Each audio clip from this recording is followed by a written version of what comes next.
Hello, good morning, everyone. This is Adriel with you today, tuned in on italki.com/I stay at home.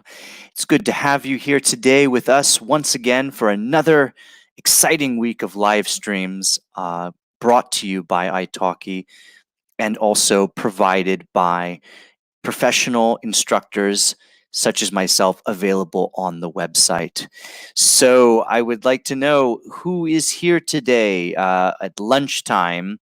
We're going to have what I call a casual lunch conversation, coffee talk, a nice chit chat. There's a few different words there that I'm throwing around in case you might know them or not. I want to see who's here today.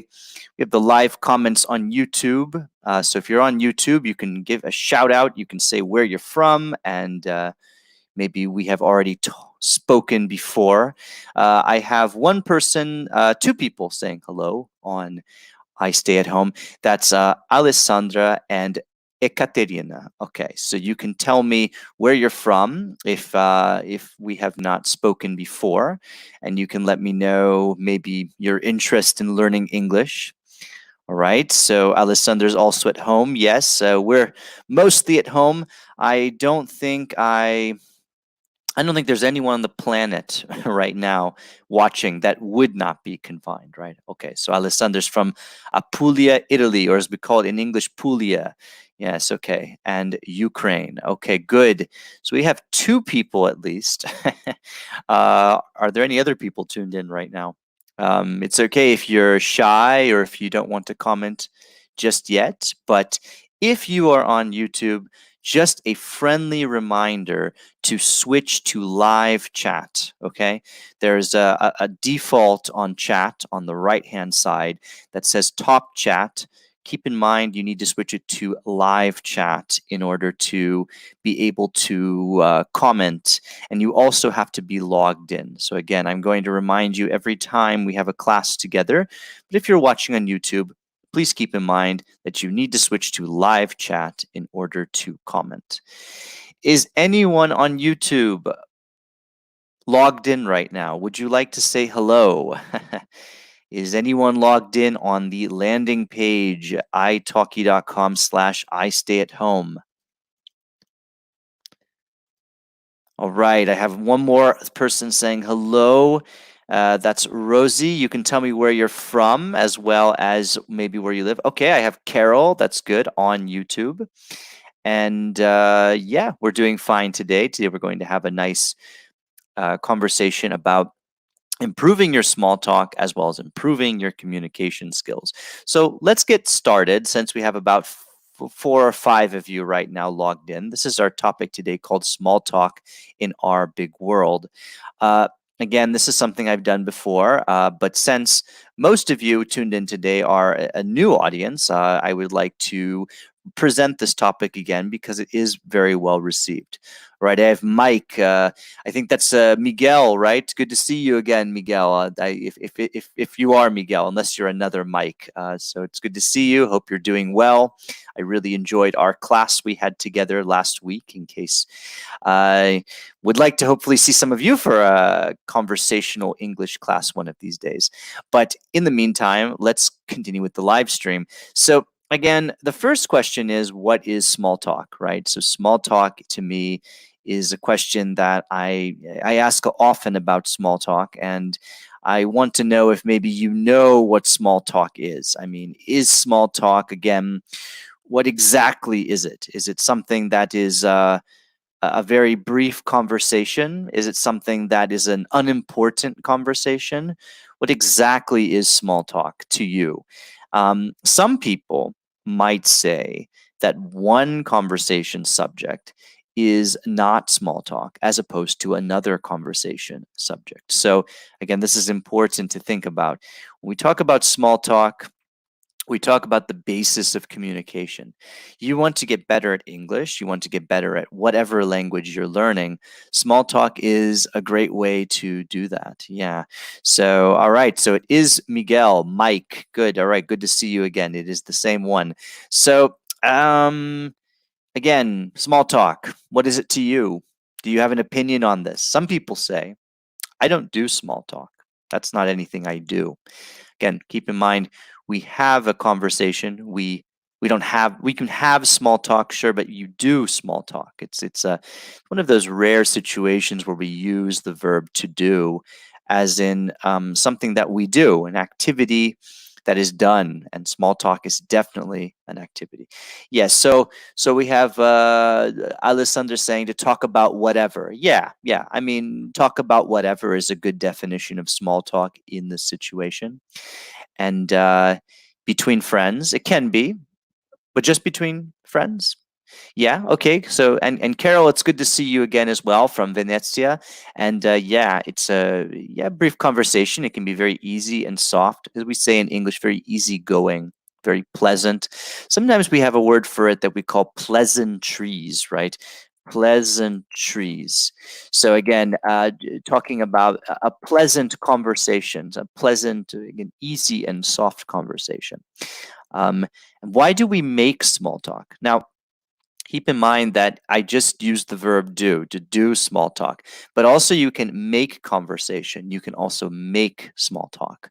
So, what is the main reason we do this? That we make we have a conversation about pleasantries. That we make small talk. What are some reasons you can give me here during this online session? Now, again, we all have our different reasons, but for me, making small talk is something that comes easily, but it's not necessarily something that's easy to have with just about anyone. There has to be a reason we do that. Okay, so Mike's saying to break the ice. Good. Yeah, that's exactly it.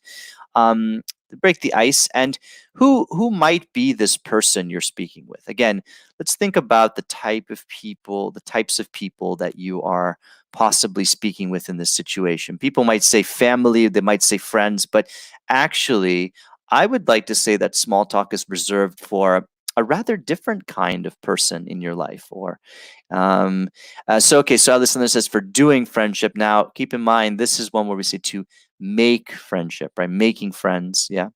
Uh, Hello, Sylvia. Good to see you on YouTube. And Carol says to socialize. Mike says to make any conversation. Okay, this is good. These are very good sort of answers here. Let's continue again. When should we make small talk? So we have the what, we have the why, and now we have the when. When should we make small talk? This is something important. During my English classes, I often get people asking me that they want to improve their conversation. So, of course, when we are having a class together, it's a great opportunity to make small talk to improve your conversation. I have some students that really only want to talk for the most part. So if they talk, they're happy. But the idea too is to know how to follow certain conversations, because one thing might be, okay, we're very good at talking. We're very good at talking about different things, but then the result is having communication skills, right? Having building good communication skills. So um, yeah, so I have a comment here from Mike saying when the listener is very shy, for example. Yeah, again, you said to break the ice. So this is something you could do to improve this conversation with this person. And let's see. I also have Alessandra saying at the bus stop. Yeah, at the bus stop is a very classic example of a small talk setting. So these are a few really good examples. But there are so many places and so many times that we make small talk, we don't even realize we are making small talk. It's something that's absolutely true. So just to answer Carol's comment here, when we are at a party and we wish to talk with a person who you have just known, yeah, or who you have just gotten to know, or who you have just met, right? So again, you don't even know them yet. You just met them. You don't know them, right? You've just gotten to know their name. And again, knowing and getting to know someone is a very different thing. So yes, small talk is the basis of getting to know others and to getting to know um, there's a phrase in Ireland, something I learned a long time ago, and I think this is a phrase in many countries. We talk about talking to strangers. Now, strangers, right? Now, in many languages, right? Stranieri, estrangeiro, estrangeiro. These names they come off as a foreigner, but this we're talking about a stranger, right? A stranger. So this is different, right? It has to do with someone you don't know. And in Ireland, we talk about, I'm not Irish, but I do believe in this. I am Brazilian. I'm Brazilian American. I speak both languages fluently, Portuguese and English. And in Brazil, we have a very similar idea that's shared with the Irish, which says a friend, a stranger, sorry, a stranger is a friend you have not met yet, right? So again, it's a potential friend, and I love this philosophy. Again, we believe this very strongly in Brazil. We're a very friendly culture, and yeah. So I have a comment here saying from Marina to stress down. You could say to reduce any stress, but to reduce any problems, right? These are great reasons. I mean, we can think of small talk almost as a communicative therapy. Now, again, where do we make small talk? We have a few answers already: at the bus stop, at a party, and many other places, right? Wherever you meet a stranger in this situation, someone you don't know yet, that is a great opportunity to make small talk. So now you're talking, right? Okay, let's work a little bit on our small talk here together. We're gonna talk together. So use the comments as an opportunity to practice your conversation with me and with each other. So small talk is something to do we feel comfortable, right? Everyday conversation is easy to use with just about anybody, right? So, politics, religion, and difficult topics are not easy to use with anyone. So, again, small talk can happen anywhere, right? Waiting in line, sitting at a public place, at the airport, the train station, the bus station, the market, at work. And where else can small talk occur or happen, and with whom? Again, these are just some great examples, but think about where everyday conversation happens in your life, and think of a few examples here that you can share with me. And also, feel free to tell me if you are someone that actually enjoys partaking in small talk. So let's see here. All right, yeah. So remember, at the post office, yeah, I have this answer from Alessandra. And Marina says to reduce anxiety. Yeah, sure. There can be a situation where people have social anxiety. They feel anxiety and they feel nervous meeting people they haven't met before. And this is something that's very important to think about when we are practicing small talk. Is this person someone that is having difficulty socializing or speaking with you? Is this someone that is not responding well to your comments? Think about these things and think about ways you can improve your verbal or non-verbal communication.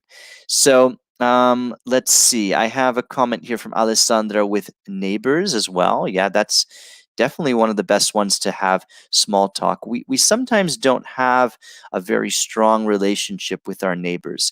We have what's called a casual relationship with our neighbors. And when you have a casual relationship, it means you ask about, maybe simple, easy conversations. You ask maybe how their family is doing, how's work, maybe you talk about something that affects the both of you, some changes in the building, construction happening outside. These are all things we talk about. But here's the idea. This is a really, I think, a very important question to ask you today. Small talk for some people is the end of the conversation. That's as far as the relationship goes. So you talk to somebody and you learn maybe a few details, and then that's it. You never see that person again. Now, is there a way that we can make small talk into a big conversation, into something that's more important or more interesting? Can you tell me how we can make small talk more interesting for us and also more productive, in which you have more friends and stronger connections? What are some ways that we can improve our small talk? Can you tell me? Please share here in the comments if you have anything you'd like to say in regards to that question. How do we make small talk more useful? Again, it's okay. So I have Alessandra saying social issues. Yeah, social issues can be one way that we can evolve small talk. Carol says in the bus or at the park with strangers. Yeah, these are again. That's another place. But remember, you say in the bus. Yeah, in the bus you can actually have a conversation. Usually, when I'm in the bus, I feel a little bit nervous having a conversation with someone I don't know. But that's only me. I understand that sometimes people are just trying to find a way to communicate or to socialize. This is important for some people. So, okay, so which are examples of small talk conversation below? Which are not? The weather is nice today, isn't it? Imagine you're in the bus at the park. Is this an okay small talk conversation? I would say, yeah, okay. So Marina says a small talk conversation could be an introduction for an important meeting or an interview. Okay, so Alessandra says, yes, this is definitely small talk. Okay, yeah. This is the first thing everybody talks about. Now, I'm going to tell you something very, very important during this live stream session. Remember this very carefully. If someone starts talking to you about the weather, talk about the weather, no problem. But if you want to improve your English conversation, do your best to avoid talking about the weather. It's a great thing to learn. You can learn many new adjectives and many new words, but you don't learn anything about the person. You don't learn anything about the place unless you only want to learn about the weather. And you definitely don't learn anything about where your English could go. So this is a big no-no. In my classes, we only talk about the weather once every 2 weeks, maybe. But I try to encourage people to not talk about the weather. I try to encourage them to talk about other things. The weather is definitely the most banal, as we say in English, banal, right? It's similar language in word in many languages. As we say, commonplace, very simple. And yes, it's safe, but I would not say it's the best conversation to practice when we're trying to improve our English. So I have Marina saying a job interview. Well, yeah, a job interview could be something that has small talk. It just depends on, again, be careful, right? Here's another comment. Nice clothes. Where did you buy them? Now, is this a very good a small talk conversation starter? Would you say that this is something that starts a good small talk conversation? So, do you agree with this? Again, nice clothes. Where did you buy them? and people.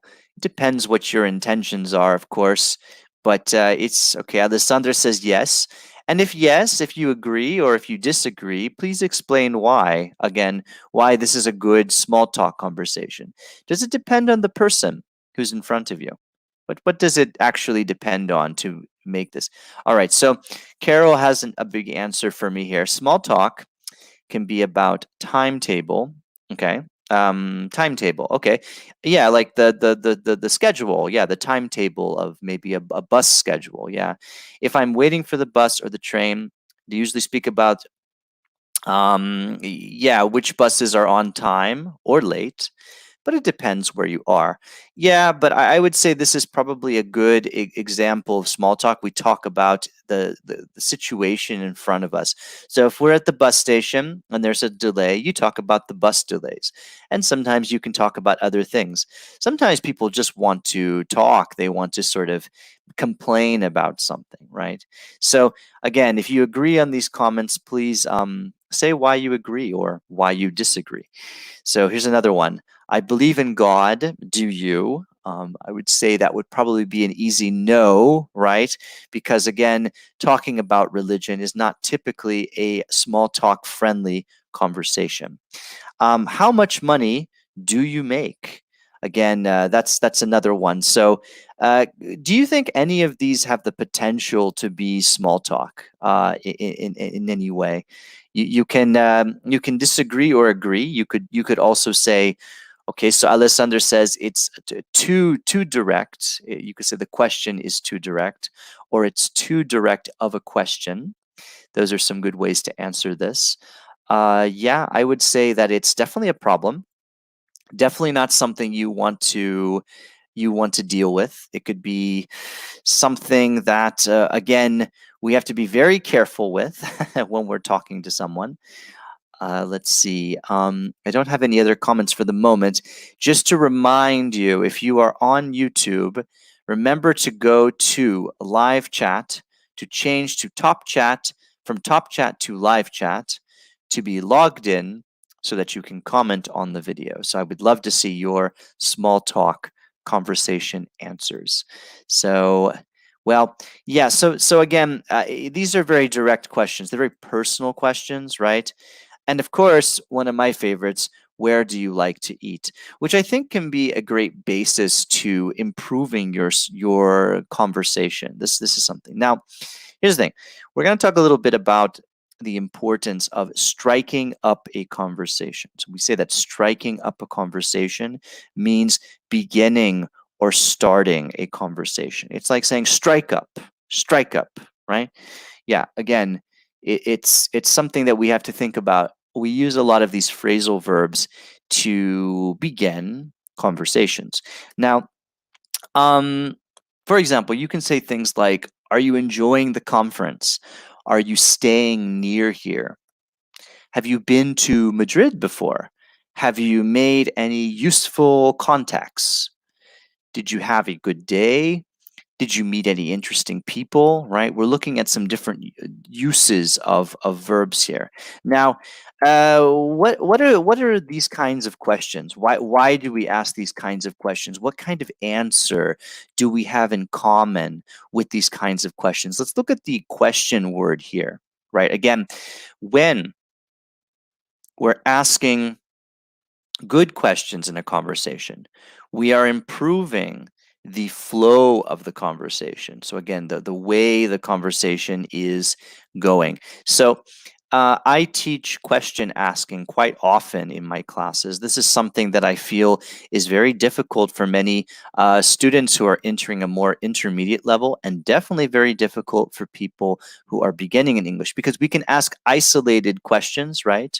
Like we can ask, you like the food. Now, it's okay, except the problem is that the question word is missing. So it would be, do you like the food? Or are you liking the food, right? And again, what is the most common kind of answer for these questions? Again, are we getting really specific information? Are we getting very specific, or very sort of direct information, but maybe not very specific? Uh, let's see. I'm just going to look at a few comments from the last slide from Carol. Carol's doing great work here answering. So hopefully some of you on YouTube will be able to answer with her. So Carol says, I agree with nice clothes because you can use this thing to make compliments and be nice in front person in front of you. Yeah, I mean, I guess it depends also on what the situation is. Maybe if someone is trying to be flirtatious or trying to flirt with you, for example, that could be a problem because it could be very uncomfortable for, I would say, most people. But if it's a situation where maybe you're trying to be friendly, like saying like, hey, where did you buy those clothes? I like your style. That can actually be a great way to start a great way to start a friendship with someone. You never know. It depends on your personality and how you approach the situation. But yeah, religion, no for me, because it might be a hard subject, especially if you are not useful to express some theories. Okay, yeah, yeah. And Mike says too risky. Remember, too risky is what we want to say. So yeah, these are different things. But going back to these questions, remember, we're asking a question that uses a specific question word. So we have to be and to have and to do. And all of these questions are typically going to be answered just with a simple yes or no. right? Are you enjoying the conference? No, right? Have you been to Madrid before? Yes, I have, right? Did you meet any interesting people? Yes, I did, right? It doesn't, you can even say yes. You don't have to say, yes, I did. But it's better to practice repeating with the question. Now, remember, we have very different contexts here. We have the present continuous in number one, we have the present perfect in number two, and we have the past simple in number three, right? So again, we have to think about the context of the question, right? We would never ask, do you have a good day? Well, do you have a good day? Again, I guess you're asking, did you have a good day, right? Remember, it's in the past. As soon as the day began, the day is in the past. So, and when we're talking about, again, information, opinions, or facts that are responded typically by a yes or no, then we're going to answer with simple yes or no. This is an easy one, right? Marina says, I don't like small talks about clothes, religion, or salaries. Yeah, I would say that those are definitely difficult conversations to have for small talk, because how do you transform it into a simple conversation? It's not something very easy. So there's another question form that I also enjoy that is used in other languages, of course, and it's used in English. When you say, didn't I see your name on the conference, right? Didn't I see your name on the conference? Now, this is interesting, using a negative question. Now, why am I using a negative question structure to ask for information? Now, remember, I'm looking for yes or no information here. So in my mind, am I thinking yes, or am I thinking no? What's the purpose of asking a negative question in this situation? Why do I do this? This is a good thing. Again, imagine that you're proposing an idea at a conference or at a meeting, and you could say, "Why don't we? Why don't we try? Or why don't we implement? Why don't we organize?" Right? We say that in a different way. What are we trying to say when we use a negative question here? Are we trying to give a negative answer? Are we saying no? Are we saying yes? So, what do you think? What's the purpose of asking this question form in English? What can you tell me? Hmm. Well, if you're thinking about it, remember, this is because, again, you'll probably answer this correctly on the chat, but this is because we're making, well, Marina says to be polite.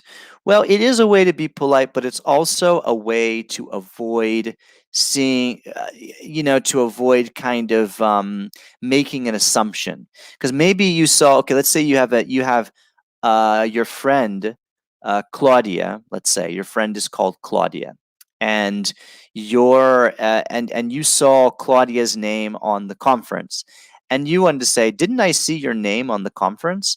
Well, maybe it's another Claudia, and Claudia could say, "No, no, no, that's another Claudia. That's not me."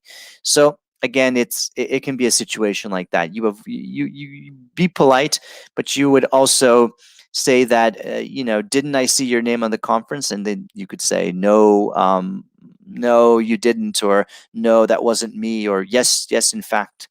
Again, it's an interesting way of assuming information without, saying, you're absolutely sure, right? For example, if you say, don't you speak many languages? And maybe say, no, no, no, I only speak two languages, not many languages, right? So again, it's a way to avoid assuming that you know everything about a person. Um, and again, small talk is not always easy for people. So do you avoid small talk? How do you communicate? Verbal, nonverbal? Again, for some, body language is more important than verbal language. So, what are some ways that you can reply to small talk? What do you do when someone starts small talk with you? How do you respond? Let's think about a few things here. Let's share our comments during the class. Again, this is something that I think would be interesting to find out together. So, what do you think? how do you communicate? Again, I have an interesting dilemma, right? An interesting thing that happens with many students that come to my class or have taken classes with me. I had many students that were very good at understanding the rules in English, for example. So they would understand the rules in English. They would easily see how you make certain phrases and you build certain phrases. But when it came to speaking, not so easy. And I think this is because, again, there are different kinds of personalities. When we're maybe someone that communicates non-verbally, right? Maybe we are more passive in our communication. We listen more than we speak. This can be a big problem to practice our spoken English, right? This is a big thing that we think about. Likewise, you can have people that speak a lot, but they make a million mistakes. Now, I'm not sure which method is actually better. Again, some people are very shy. And again, let's see. Marina says, I am afraid and I run away very quickly. Yeah. So, to be honest with you, I also can be very shy with small talk because, I try to be a little bit, I try to pay attention to who's in front of me. Typically, it's just someone trying to be nice and just wants to have a conversation. And I know that in some countries, that's not something you typically do.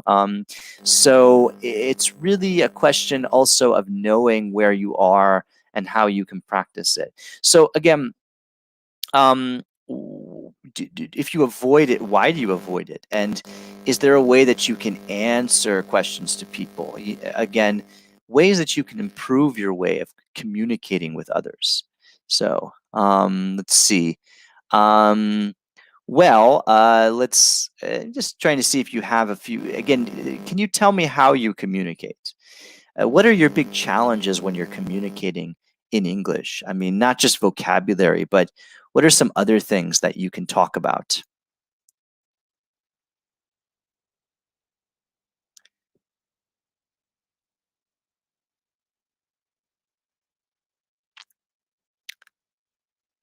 Do you communicate in a passive way or an active way? What can you tell me?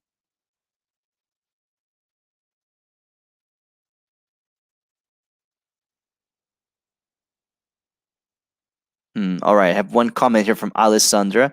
I'm not shy, but I must feel for small talk. So when you say I must feel, you mean you avoid small talk, or you must feel good about it, feel comfortable. What can you explain more? So Carol says, in Italy, we are used to practicing grammar, writing, and listening to, but speaking is a big problem in class because students are shy. Okay. Well, in my, okay, avere voglia. So I think the idea is like feel, maybe ashamed, we say, ashamed or shy, right? There's a few different synonyms we can find, right? So again, but in this situation, again, it really depends on your personality. So yeah, I mean, I think also it depends on your culture, but in my experience traveling to Italy, I've always found Italians to be very extroverted. So I think the idea is trying to become extroverted in that language. So I'm going to show you something. So here's the thing. When we're working on our conversation, right, there are many different methods you should think about. So here's what I'm going to show you for the remainder of this class. So this is from a great website called Fluent U. And Fluent U is a website that focuses on many different resources that are free or useful for different students. So again, if you look at this, there's something that talks about expanding your vocabulary. So that's one of the big things I always see with students. Like, what can I do to expand my vocabulary, right? So I have a comment here from Marina saying, I avoid any small talk because of cultural and linguistic difficulty. Yeah. So here's some things that you can do because small talk or just simple conversation are two of the best ways to practice your spoken English. No one is ever asking you to have a political debate or a scientific analysis, even if maybe you're someone that's very knowledgeable in that language, in your native language, maybe even in English. We're talking about finding a way to talk about things in a way that we're comfortable. So vocabulary is a big thing, right? So there are different ways you can do that, right? And the idea is to learn phrases in phrases and chunks, right, as they put here on this website. Pronunciation is big too. But here is something that I think is very important is finding a way to improve your natural flow of English. Right? So we have the natural flow of English, right? We have something here that, again, being able to say individual words correctly is great, but the secret of speaking fluently lies in the flow of sentences. Okay. So again, linking sounds, right? Contractions, right? This is a big thing we do in many of the in the English languages is working with contractions. Now, this is something that's very important. Even in professional business language environments, you're going to use contractions. You're going to link the sounds together. This is something that really you have to think about. So again, saying I am, saying I'm, or he'll, they've, don't. And remember to stress and remember to have, a comfortable rhythm with the language. This can be very difficult when you're learning the language. But again, let's see, just getting a comment from Mike. Um, for me, it's easy, and I consider that small talks are very useful to reach your goals. You can say to reach your goals, and the next step is speaking about maybe what truly interests you. Yeah.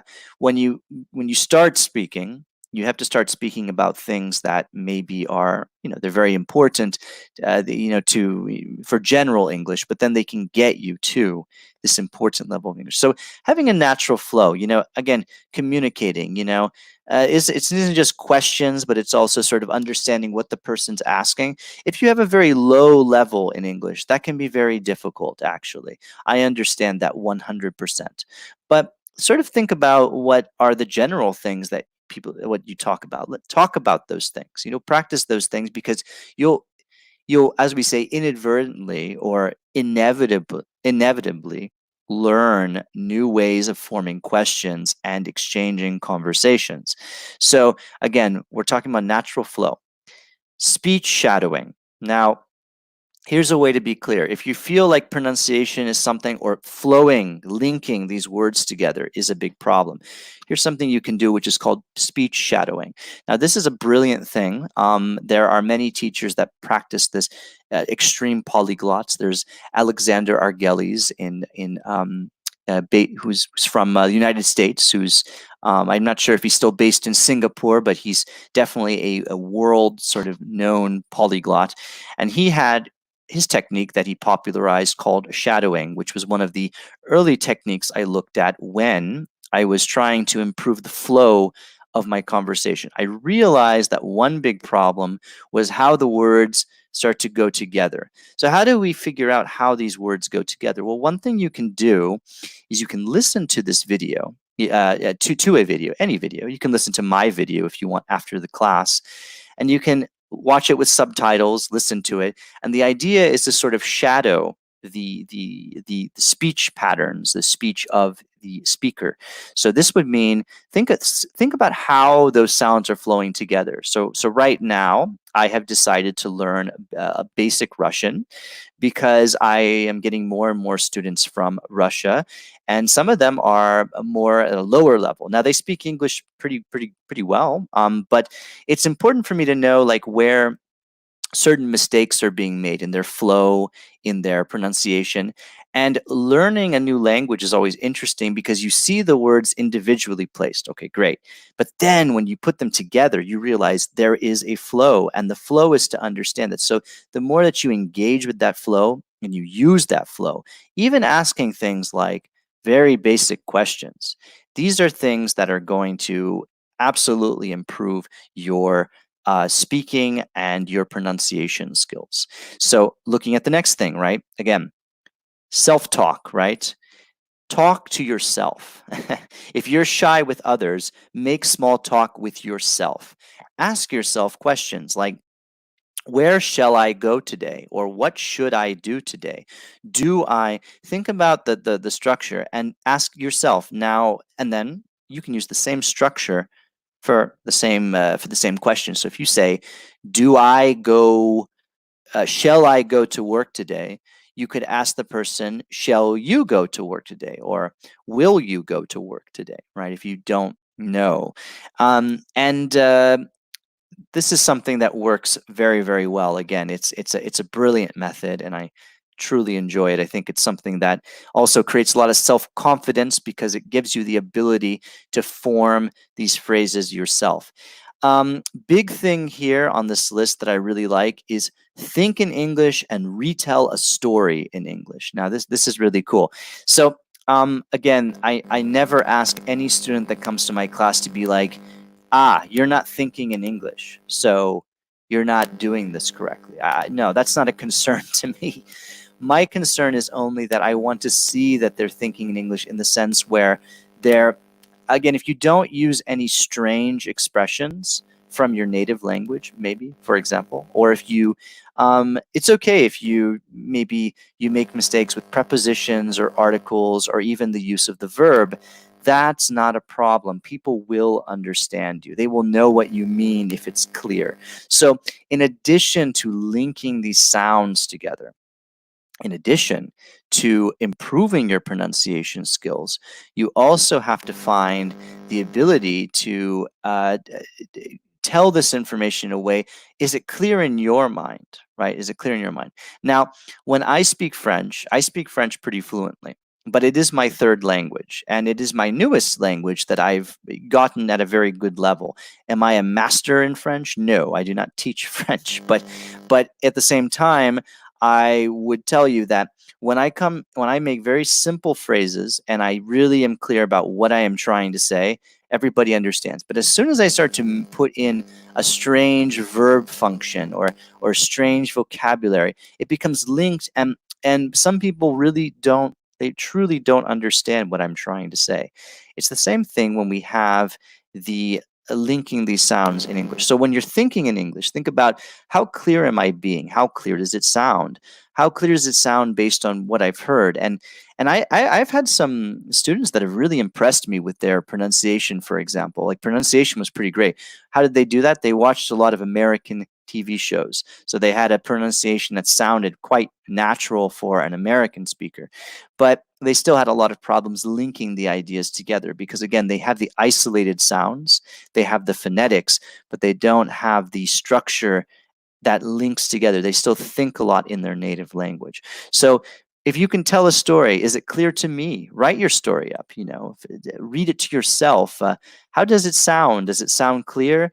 Again, how often were you thinking in your native language? So these are some impressive tips you can think about when you're attempting to improve your conversation skills. So just going back, let's go back to the presentation here because that's just a little bit of a revision I thought I'd show you today. Um, Again, we have the small talk challenges, right? Now, again, one more time, good small talk means asking great questions, right? So, what questions would you like to ask me? I've been talking a lot during this class and been lecturing to you about ways to improve your pronunciation and your abilities. So, what are some ways that, again, you could improve it here with me today? What kind of questions would you like to ask? What kind of questions would, again, what kind of questions do you have for the other viewers? So please feel free to ask questions. Again, I want to see how you're practicing your use of small talk. What questions do you ask people in general? Again, we use questions using to be, to have, to do. They are, again, they are the same question word, right? For yes or no questions. So, for example, is the weather nice in Paris? No, it isn't. Do you have a car? Yes, I do. So if we have the words, the question words that ask for more information, where, when, how. For example, we can't just answer yes, right? In fact, probably better to say if you don't answer that question with yes, you answer it with how or where, and then you answer that question right correctly. So I have one question, right? Why have you decided to live in France? In France. Now remember, French is the nationality, right? It's nationality and the language. And France is the country. So this is one that we mix together. I have another one saying, Alessandro, do you speak better Italian or French? And you can just say that. Well, definitely better French than Italian. My Italian is my fourth best, but again, the reason that my Italian is not as good as it could be is because I don't use it enough. I use French every day. I use English and my native Portuguese language every day as well.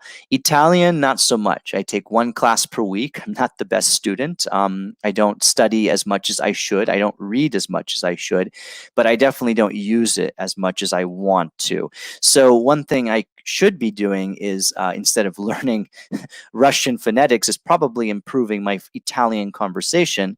But I think that at the same time, it is important to find the sort of the balance when you're practicing these languages. And I think that you could learn different languages at the same time, but sort of think about what are your priorities in your language. In Italian, my priorities are very good conversation, but not necessarily learning Italian at a scientific or academic level. Not yet, at least. I'm not there. So it depends. Same thing with Spanish. Spanish for me is something that's probably going to always be a conversational level. Again, still is. So and no, unfortunately, I'm not available for language exchanges because I teach full time on italki, but I do offer classes on the website that you could look at later. But more importantly, yeah, talking about levels, right? So if I were to ask you, what is your level in English? You can make what's called a self-assessment, right? So what is your assessment in English, right? Again, I actually think the idea of A1, A2, B1, B2, etc., is very controversial. Again, this is an assessment level of languages. I do not think that the level of anyone can be determined by an assessment test, because here's why. I have taught people four tests such as the Bulat's Lingua Skill or TOEIC or Bright.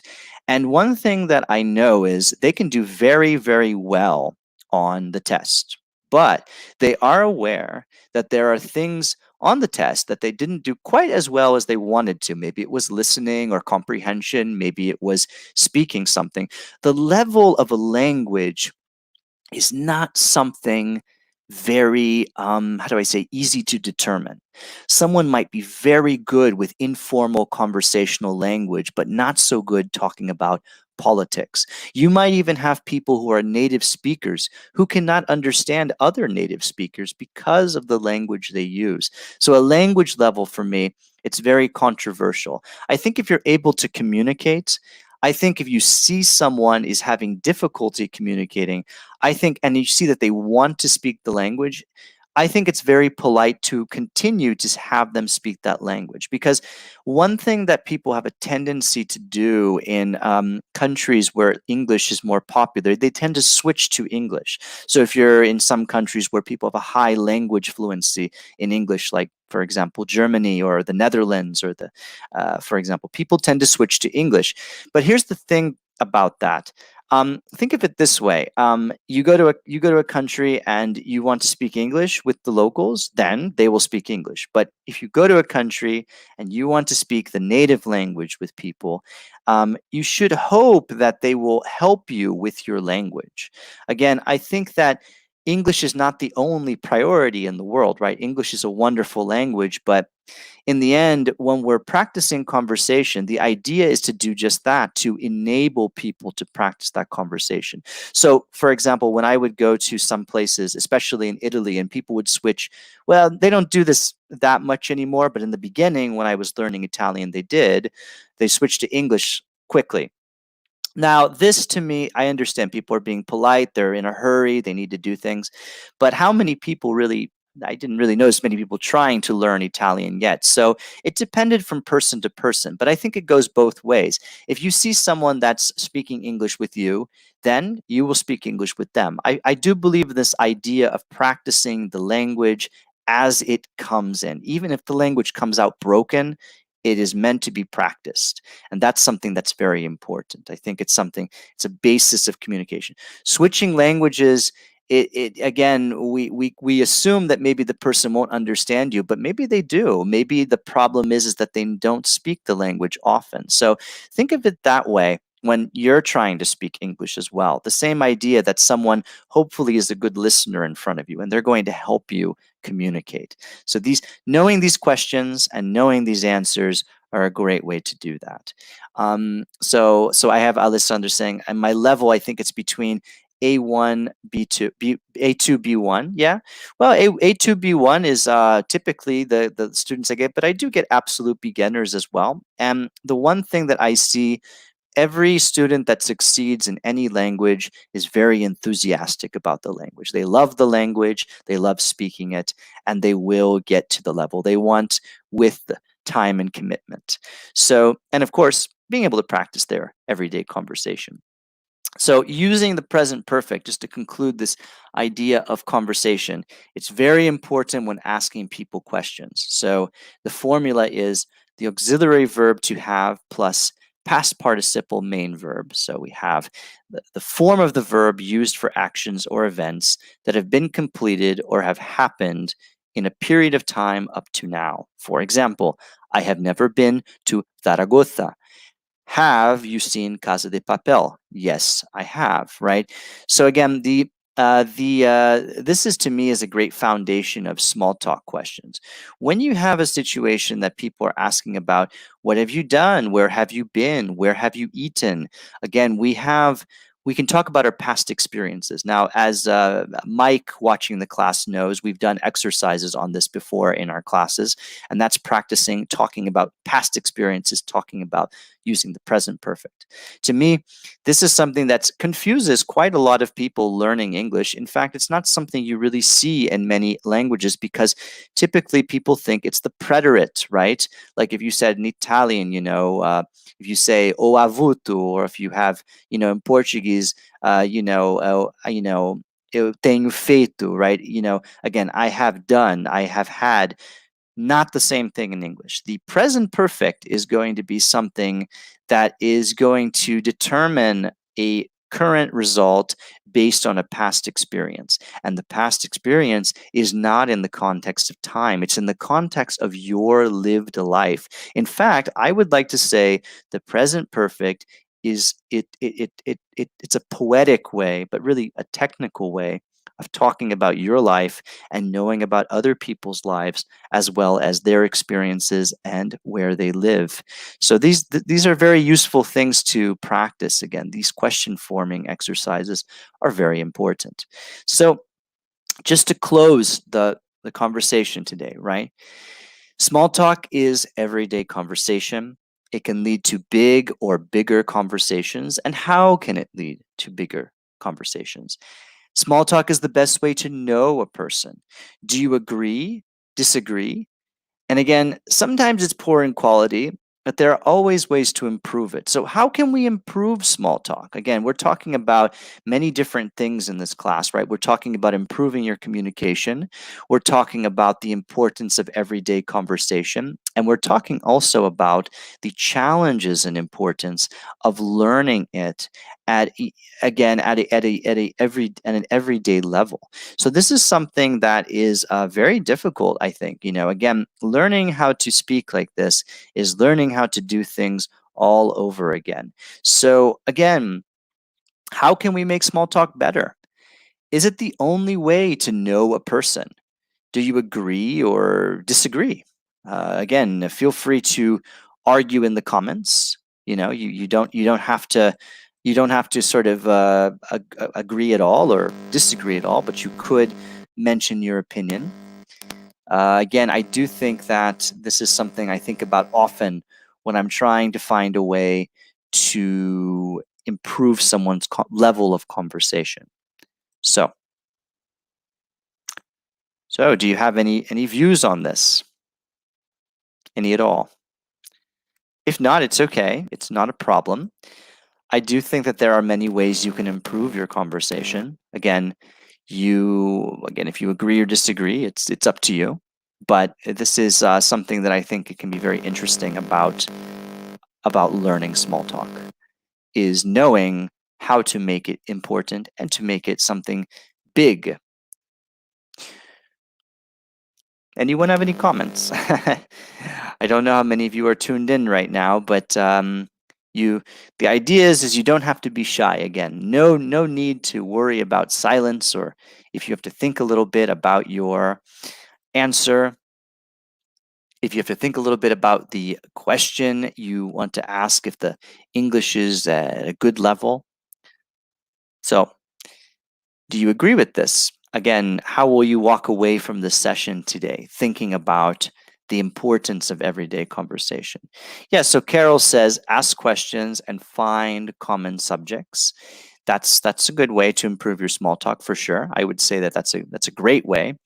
And be curious, right? Be interested in the person in front of you. Let's see. Anyone on the I Stay at Home page, do you have any suggestions for us before we finish the class today on how we can improve our everyday conversation?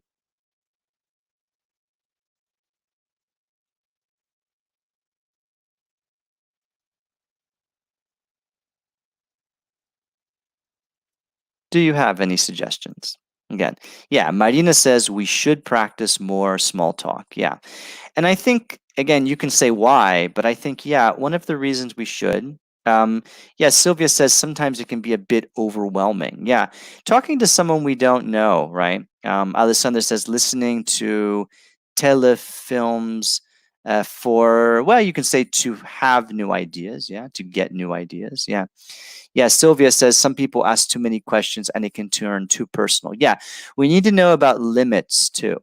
So the idea of making conversations good is to really talk about, experiences. Don't talk about things that are personal, but just things like where have you been to, what do you like to do, do you have any recommendations? Yeah, and overwhelming. Yeah, overwhelming. A question from Carol. Again, when you feel overwhelmed, you feel like there's too much going on. There's too much going on, right? Around you, right? Too many things. You feel overwhelmed, overloaded, right? Yeah. Yeah, these are good. And traveling. Okay, I've got someone else who answered that. Yeah, these are good answers. So I'm going to wrap up with this conversation today. I want to thank you again for being able to tune in today and talk about small talk and everyday conversation. My name is Adriel. I am a professional instructor on italki. You can find my information below and book a class together if you would like to have me help you prepare you for your goals. I teach general English as well as business English on the website. There is also a very extensive selection of teachers in many different languages, professional instructors such as myself, informal tutors, and of course, language exchange partners that you can speak with and organize informal conversation with for free. As we approach the second phase in many countries of reducing the lockdown, as it is happening in Italy, Spain, Czech Republic, it's happening in Denmark. It's also happening in France very soon. We are getting to a point where maybe we can find hope to see people again.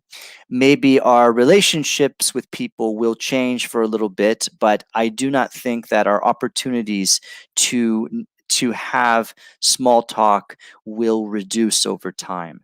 So again, I really think that wherever you are in the world, I really hope that you're doing well, that you stay in good health, and that everybody you know and care about are also in great health. So wherever you are, please take this to heart. Whatever language you're practicing, remember other people are around to help you, and again, I wish you all the best during this very difficult time period in our history, and I hope to see you soon. Up next is going to be Atsuko, talking about traveling in Japan in Japanese. That's going to be very fun. And afterwards, at 3:15, we're going to have Naz talking about phrasal verbs in the hot seat. So I will be seeing you tomorrow at 12:45 p.m. to talk about working abroad and cultural sensitivity. Thank you very much for your participation, and I wish you all the very best.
En LinkedIn encontrarás personas nativas dispuestas a ayudarte a practicar el idioma que desees aprender. Los usuarios con tiempo libre se mostrarán disponibles para recibir llamadas y de esta forma ganarán recompensas ayudando a otros usuarios. Así es como conectamos personas de forma colaborativa y gratuita en nuestra aplicación. Únete a nuestra comunidad, haz nuevos amigos y mejora en todos los idiomas que quieras. Descarga Lingby y practiquemos juntos. Este es Peter. Está aprendiendo chino. Ha intentado estudiar por su cuenta con libros, tarjetas de vocabulario y aplicaciones móviles, pero sigue teniendo problemas para hablar. Esta es María. Le encanta aprender inglés, pero no tiene oportunidades para ponerlo en práctica. Con italki, Peter y María pueden recibir clases personales online para hablar con fluidez en otro idioma. Tú también puedes aprender un idioma en italki. Empieza hoy en 3 simples pasos. Primero, elige un idioma. Inglés, alemán, chino, francés, japonés. Italki tiene profesores para cualquier idioma. Segundo, escoge un profesor. Con Italki puedes escoger entre miles de profesores con experiencia de todo el mundo. Tercero, elige el horario de tu lección. Las clases de idiomas online son el mejor método para aprender con profesores nativos. Con Italki tendrás un profesor de idiomas personal y conversaciones reales con hablantes nativos. Cada día miles de personas aprenden con profesores internacionales a través de italki. Encuentra un profesor hoy y domina el idioma de tu lección.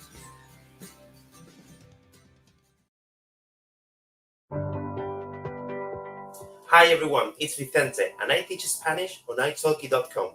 And today we will be talking about 3 grammar rules to follow when you start learning Spanish. The first one is that, as you have already heard, Spanish verbs are always conjugated. That means that they have to match with the subject of the sentence. For example, there are different pronouns in Spanish. Yo, tú, él, ella, usted, nosotros, nosotras, vosotros, vosotras, and ellos, ellas, y ustedes. All these pronouns have their own conjugations, and it's very common for beginners to mix them up.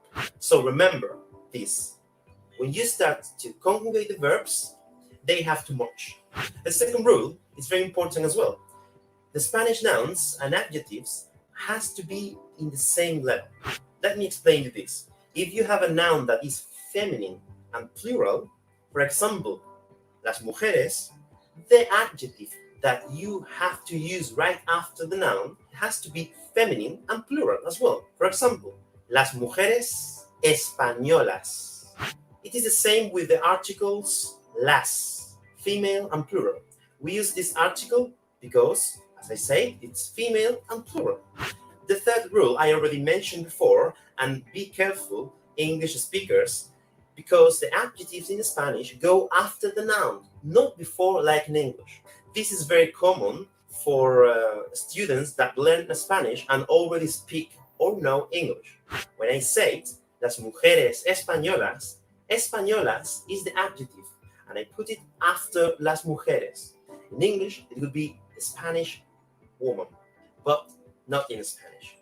Okay, there are some occasions where the adjectives go before the nouns. That is true, but normally this use comes out at intermediate level or advanced level, so do not worry when you are a beginner. Thanks for watching this video, and don't forget to subscribe to the italki YouTube channel over here. Take a lesson with me on italki.com by clicking on my teacher profile link in the description. Hasta luego!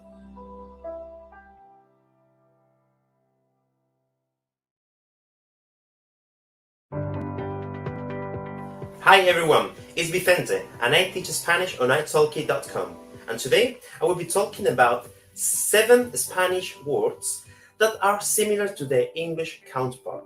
These words are also known as cognates. What a cognate is? A cognate is a word that has the same linguistic derivation that another word, and it looks similar, and when you pronounce it, it sounds almost the same. And here I will give you 7 cognates so you can use them in Spanish as well. The first one is alcohol in Spanish. Guess you know what it means, because it sounds pretty similar than in English, doesn't it? Number 2 is conclusión. This one has a different pronunciation in Spanish, but you will understand definitely when you start learning Spanish.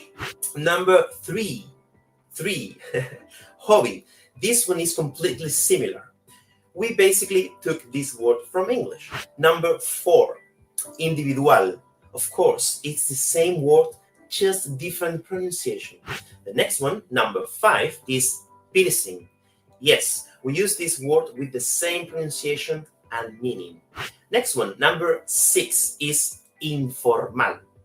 I like to use this one in my lessons to explain ways to greet and say goodbye, because it's similar in English and is a word that the students understand very quickly.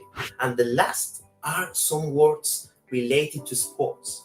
If you're learning Spanish and you like sports, you're lucky, because most of the words are cognates, like football, tennis, baseball, volleyball, hockey, water polo, golf, surf, and so on. As you can see, almost all sports are cognates. So, talking about your hobbies should not be difficult. As you can see, there are many, and I would like to remember you that there are hundreds of cognates, and if you check them, you can be ready to your first Spanish lesson. Thanks for watching the video. Don't forget to subscribe to the italki YouTube channel for more tips on learning Spanish. Take a lesson with me on italki.com by clicking on my teacher profile link in the description. Hasta luego!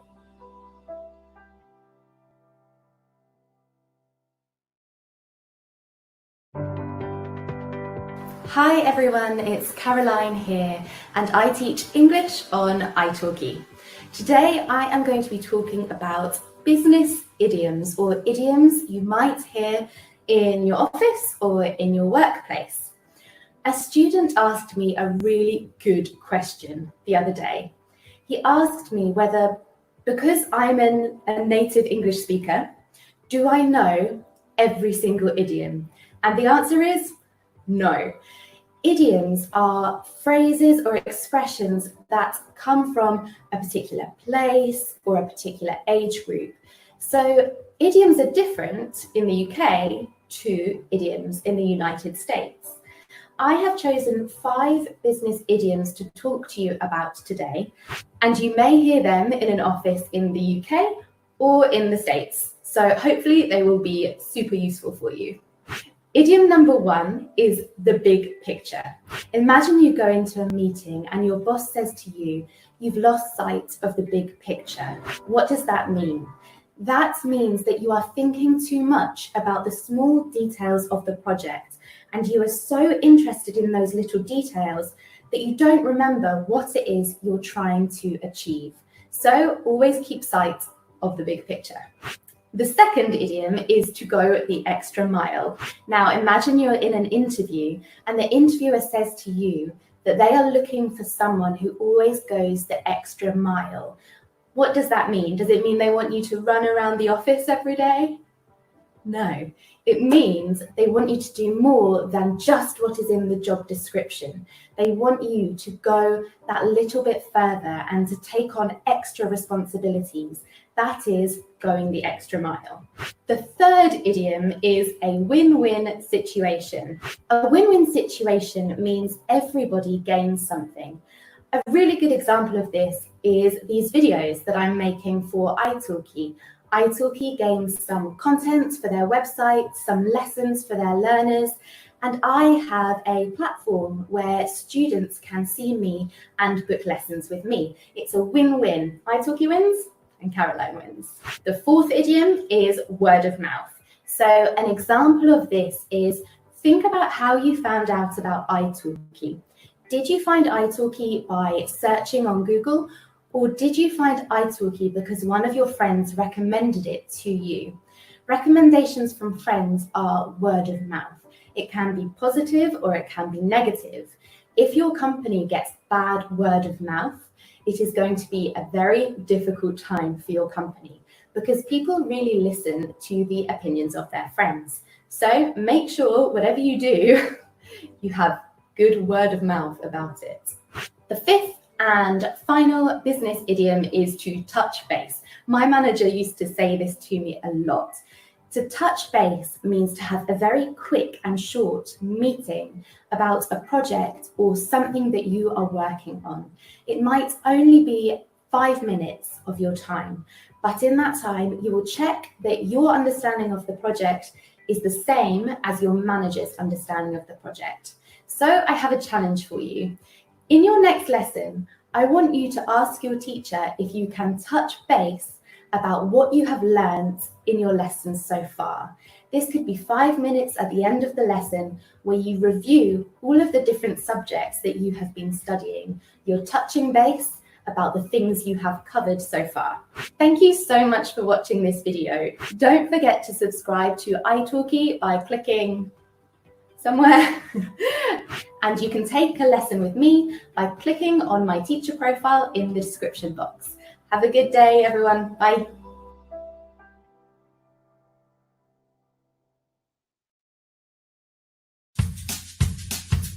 Welcome back to the Stop Being Boring When Speaking English video series. When speaking to native English speakers, it's useful to use a variety of vocabulary to make your conversation sound more interesting and flow. Why not spice up your language a little bit and impress others with your speaking abilities? In this next video, we will take a look at some American and British slang. Number 1, American. John Hancock. John Hancock. Mm-hmm. So that's a person, It's a name of a person, yes. and it's American slang. Mm-hmm. What do you think it means? I just got John Hancock. Does it mean like wasted? Certainly not. Give me an example. Okay, so can I please have your John Hancock at the bottom of this paper? Come on, you gotta get it now. Is it your signature? That was easy. Okay, awesome. Number 1, British. Peak. What does peak mean? Like, taking a peek. Do that's Sorry, that's not taking a peek. That's not slang. This is taking a peek. Well, that's just like taking a peek. That's not slang. Oh, Like in a slang peak. context. Like the peak of a mountain? That's not slang. That's actually Yeah, that is the peak of a mountain. I don't know. Tell me. Okay, let me give you an example. So say you go out one night and you lose your purse, your keys. Is it like the most horrible situation you can be in? Yeah, exactly. You'd be like, that's so peak. You'd be like, oh, yeah. How was your night? It was so peak. I just got fired. That's so peak. Exactly.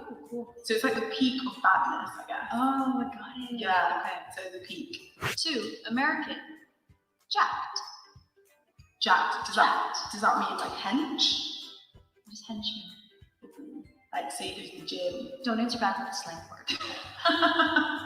So the British equivalent of jacked would be hench, I think. So if someone's like really ripped. Yes, exactly. Okay. So hench. Go to the gym, work out a They're lot. like, whoa, look at him, he's so jacked. We would say hench. Number 2, British. Peng. Peng. Pang. Peng.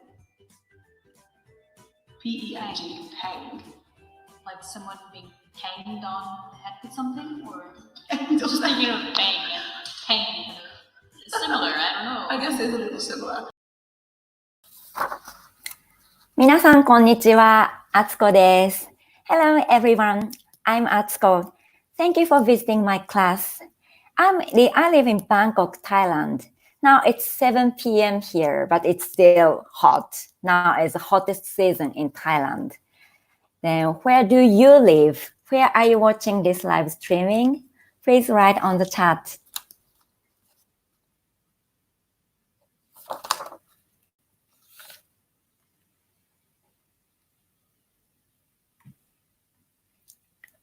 Where are you watching this live streaming? I live in Bangkok, Thailand. And please tell me, how long have you been studying Japanese? Please write on the chat.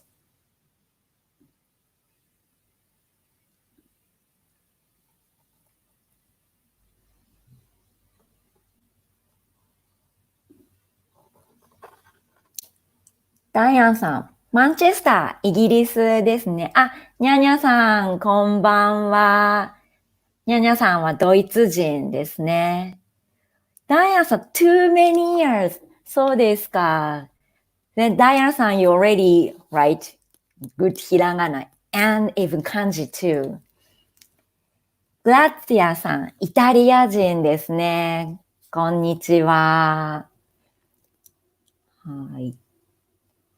はい。じゃあ皆さんはどうして日本語を勉強していますか？ I wonder why you've been studying Japanese. Because Japanese is one of the most challenging languages in the world, right? にゃにゃさん、I started years ago, but never really serious. And now I'm trying to get more out of it via app. And took a course too. Starting only with app is never interesting. You should speak. フランス人。あ、ダイアンさん、フランス人です。そうですか。Bonjour, enchanté. にゃにゃさんは、漫画漫画が好きです。そうですか。はい。皆さん、コメントありがとうございます。じゃあ、はい。じゃあ、ダイアンさん、ニャニャさん、グラッツィアさん、maybe you've already studied ひらがな by yourself, right?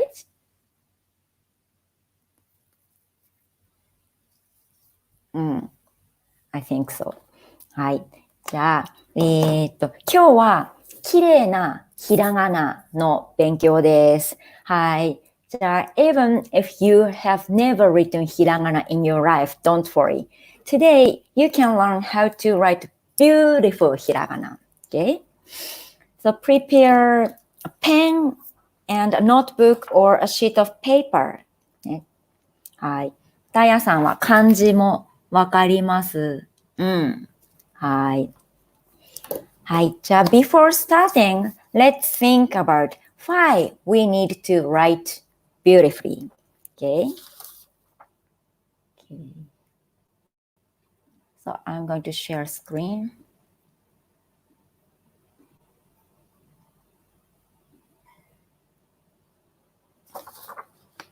Hi, can you see? Hi, let's think about why we need to write beautifully. The first reason is that handwriting is a genre of art in Japan. In Japan, we learn calligraphy at school.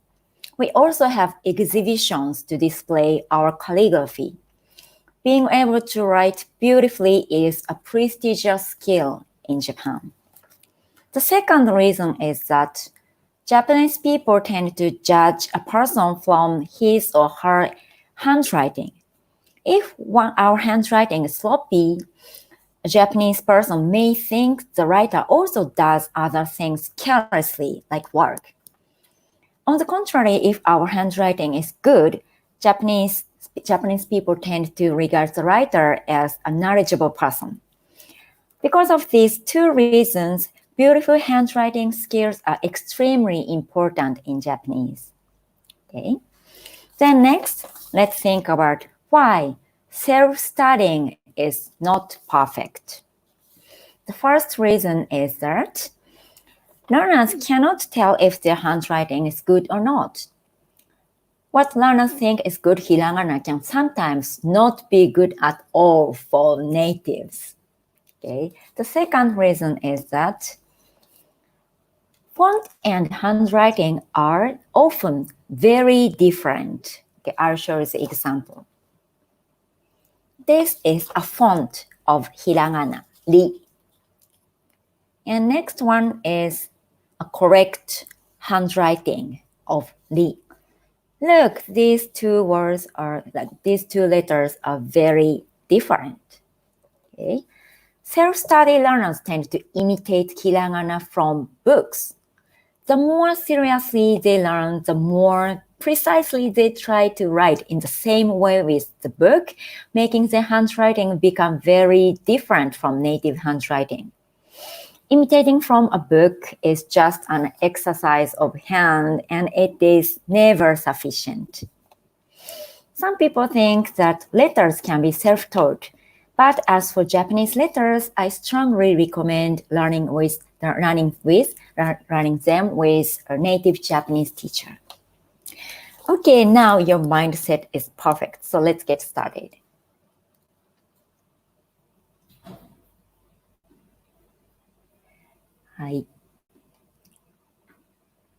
So this is a hiragana table. There are 46 hiragana letters. Okay. So look at the rightmost column. しゅんさん、こんにちは。はじめまして。あつこです。よろしくお願いします。はい。しゅんさんは Have you ever studied hiragana before?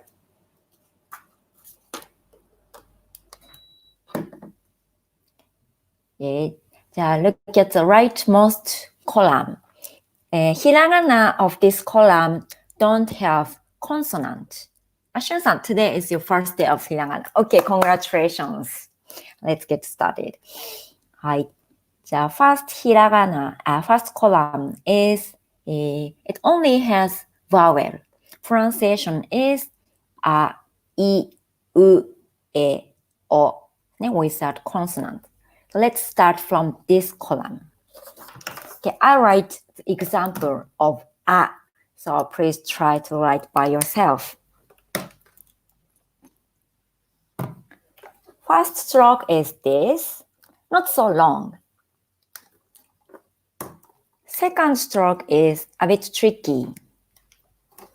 It's not straight. It's soft curved, but the starting point and ending point are still on the center line. Can you see? It's not straight, but it starts and finishes on the same line. Okay. The third stroke is very long.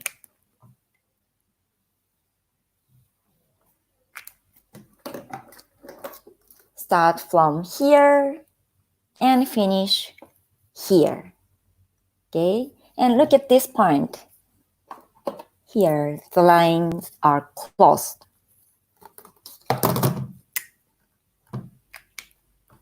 Okay. And, okay, I'll tell the point. Hi. When you write these 3 points on the same line, looks beautiful. Okay. And as for the third stroke, this long stroke, this ending point is not like this, but like non-stop. Can you see the difference? Stop. non-stop. This point is non-stop. Okay. This is a very fast letter, but it's one of the most difficult ones.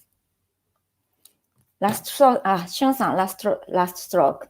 Start from here, go down, and touch this line, and go up, curve, go down, and non-stop. Non-stop. Okay. Actually, is very difficult, but other hiragana are not so difficult as so don't worry. Okay, Shun-san. Hi, could you write beautiful a? Next hiragana is I.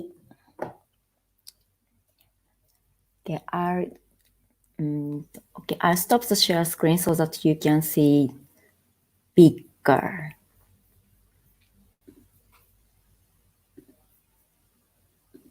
Okay, it's better. Hi. Next hiragana is I. A, I, U, E, O, I. First stroke is to the right, and jump. Okay, jump this. Second stroke is to the right again, and this is stop, jump, stop. Okay, and length is important, very important.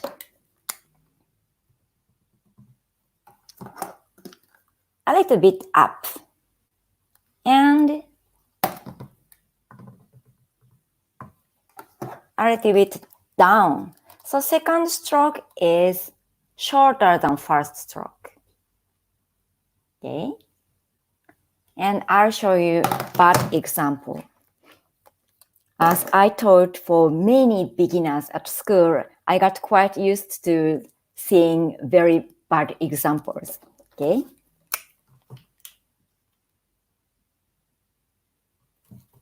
Look, this is bad example. Second stroke is too high and too short. Okay. So this is a good example. Eh? This is a good example. This is bad example. Okay. If you have any questions, you can feel free to write on the chat anytime. Okay.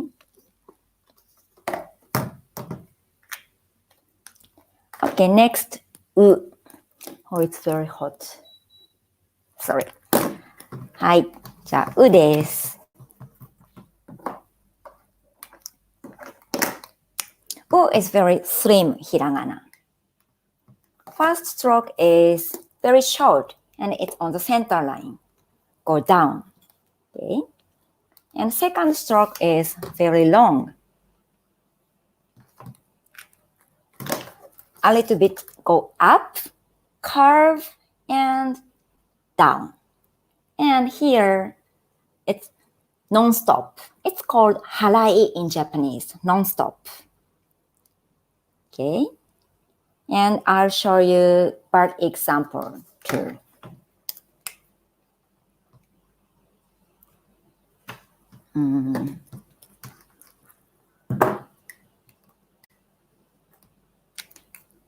It looks okay, but it's not so good.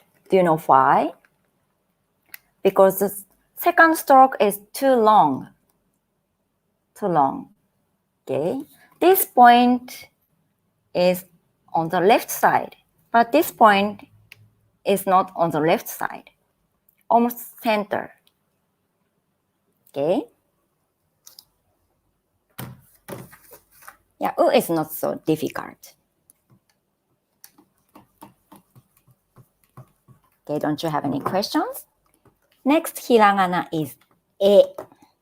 E, a, I, U, E, O no e です。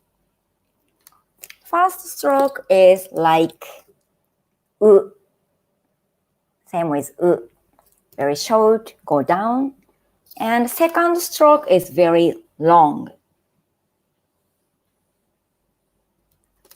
Look, very long. Start from here to the right and go down to the left and go up together. Go up together and separate and go down. And this is 90-degree, but this curve is not sharp. Soft curve and flat. Okay? にゃにゃさん、where to start second stroke of う。にゃにゃさん、うは、OK。う。first stroke. Second stroke. です。OK? Oh, it's ugly. はい。で、like a snake. あ、そうそうそう、snake ですね。I was born in snake year. はい。And this line and this point are on the same line. Then it's beautiful. Okay? And I'll show you a bad example too.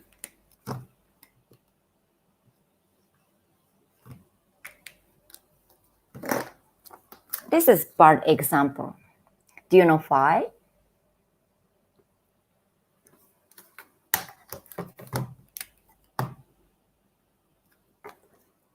This is not good. Look to the left. Left です。too small. あ、small ね。small. It should be to the left. Okay. Like this. Okay.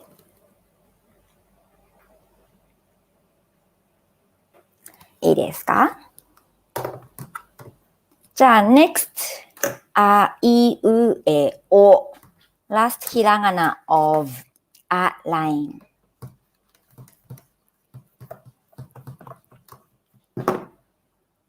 First stroke is very short.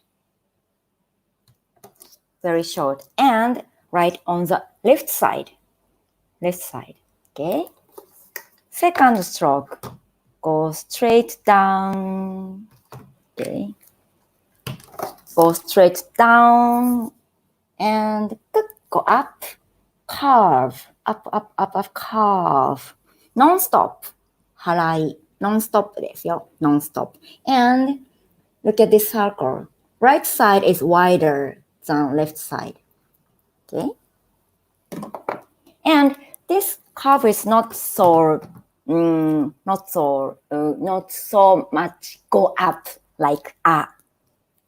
For your reference, I write again.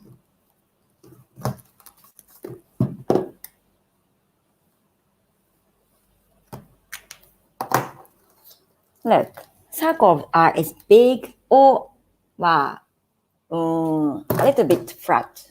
Yes. And when these 2 points are on the same line, it looks beautiful. Okay? And third stroke. It's very short. Go down to the right. But position is a bit difficult. So I'll give you good advice.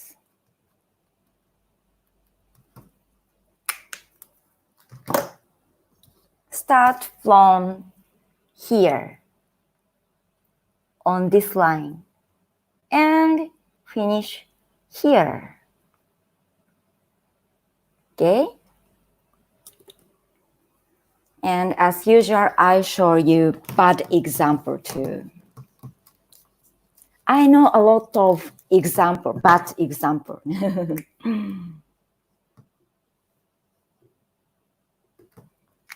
Yeah, it looks ugly, but many people write like this. It's very far. Okay?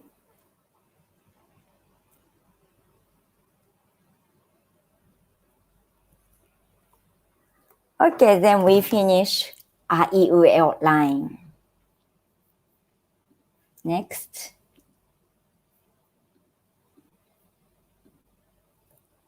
Look at the screen.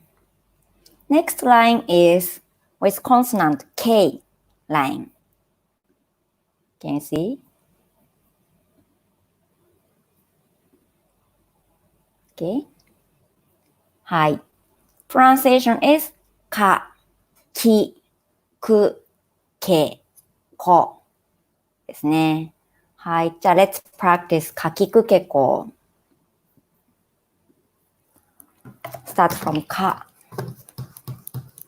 Ka is, maybe ka is one of the most difficult hiragana to take good balance. First stroke is, look, it's a soft curve. And to the left and jump. Okay, so don't write like this. Can you see the difference? It's very sharp curve. It's soft. This is for katakana. This is for hiragana.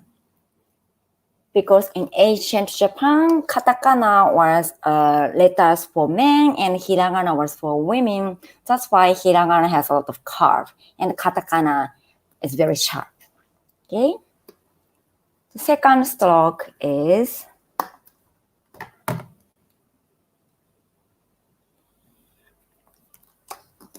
it's parallel with first stroke. Nyanya-san, I wonder what you would say about my handwriting. What you? Nyanya-san, today you will know how to write beautiful hiragana, so no problem. ね、はい、パラレルですよ、パラレル。And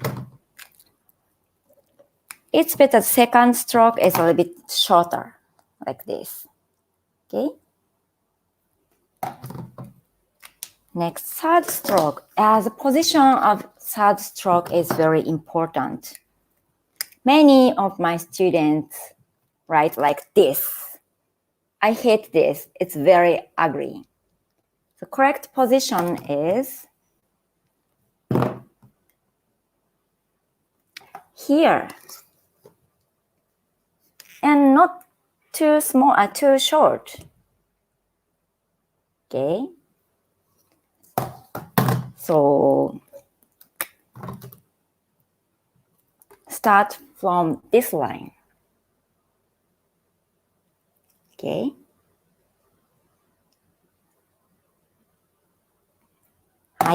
Next, き。かきくけこのきです。Oh, I'd love to see your writing, but now I can't. First stroke, second stroke, parallel です。Parallel. And a little bit up. Okay? Third stroke, to the right. And jump. Jump. Okay? And before starts the fourth stroke,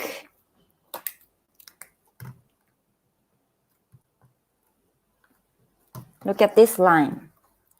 Start the fourth stroke from this line. Okay?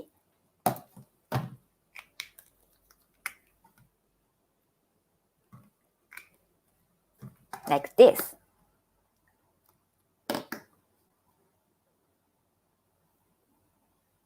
Okay? And one more advice.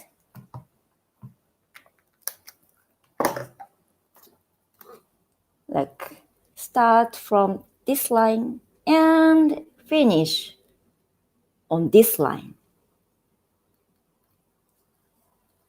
Then it looks beautiful. There are so many things to consider. キー、しゅんさん、キー難しいですか？そうね、キー is a bit tricky ですね。But next one is very, very, very easy. く、書きくけこのくです。Maybe I don't have so many things to say. く。So it's symmetry. Top and bottom are symmetry. And this point are on the same line. Okay? Not so difficult. にゃにゃさん, so the first two strokes start on the same line, downwards. にゃにゃさん、きですか?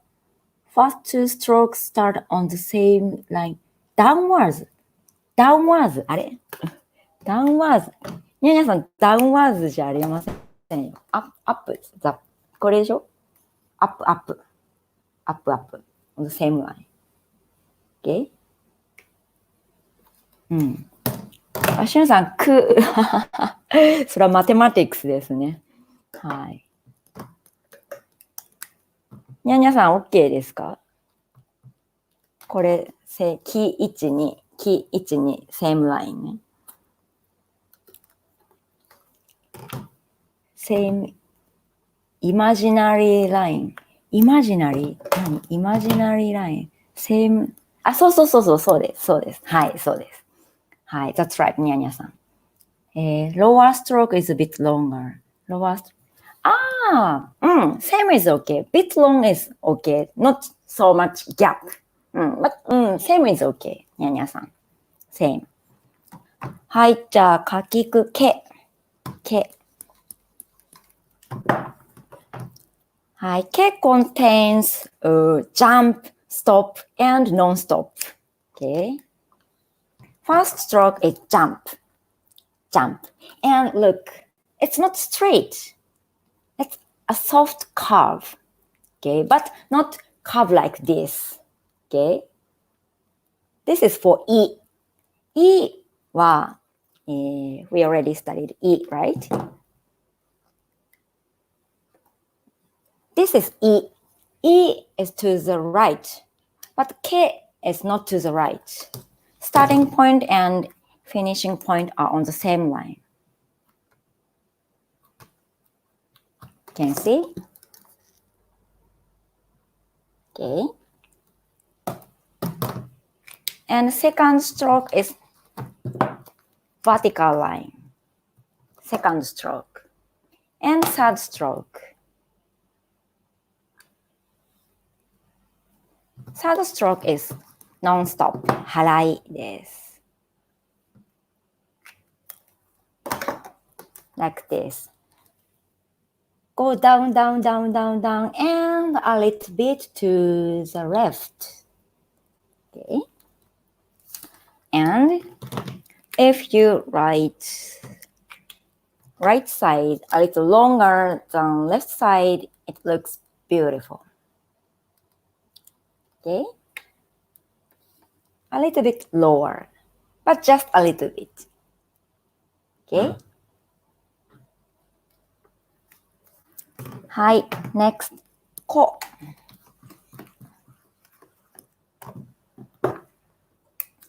First stroke, 1. ジャンプです。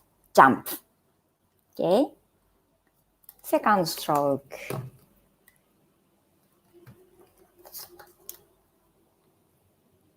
A little bit down and stop. Okay. Because of a font on some books, I saw many Japanese learners write like this. Can you see? I hate this. It's not good. Go to the right. Okay. And the width is same. Okay. Jump. Go down. です。はい。じゃあ、we finished かきくけこですね。はい。じゃあ、look at ひらがな table again.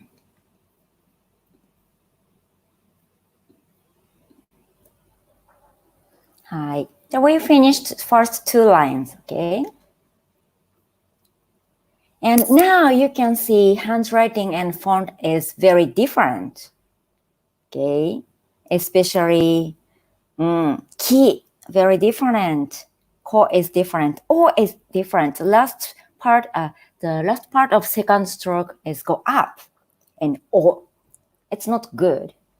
So you shouldn't imitate this font when you study hiragana. Okay. The next line is S line.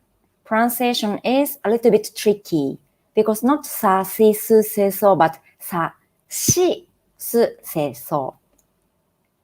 In original Japanese, we don't have si sound, so we use shi instead, like sushi. Sashimi. はい、じゃあ let's practice さしすせそ line. じゃあ let's start from さ。さ is very close to き。にゃにゃさん、isn't the font kind of shaped like you'd like the hiragana with a brush? あ、そうそうそうそうそう。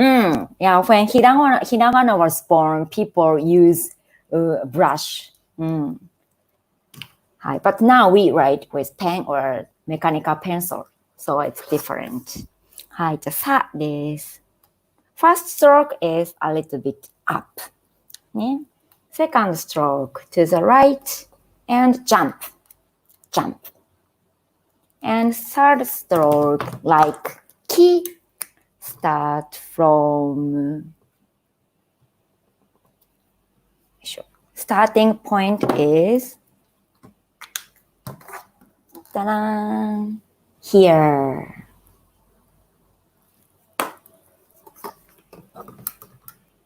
And go down and stop here. Okay.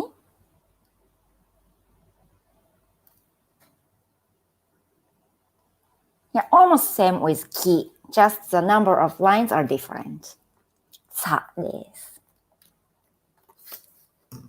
Okay, next one, shi. Very easy.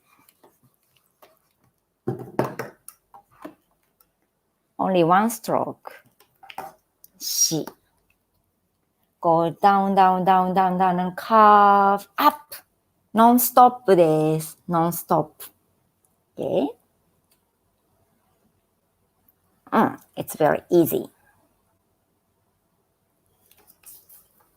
Next, su.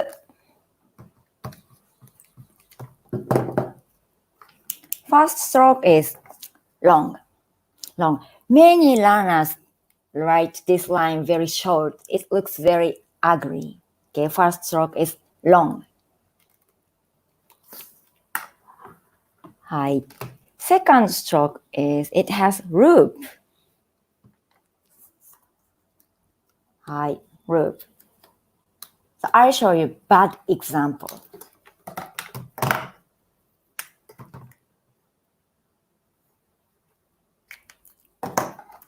Can you see the difference? Here, not bounce. It's straight. Go up and go down together. Okay. No bounce here. Ne?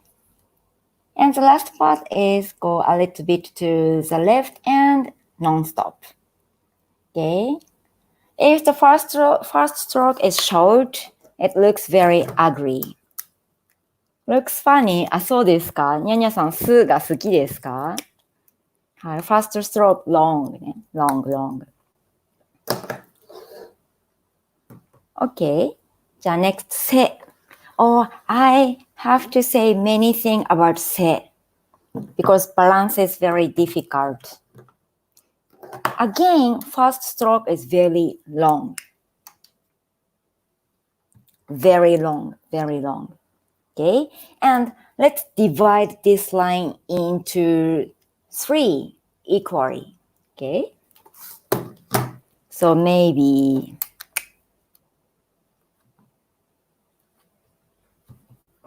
okay, 3 same length line. Okay, and let's go through here. Second stroke.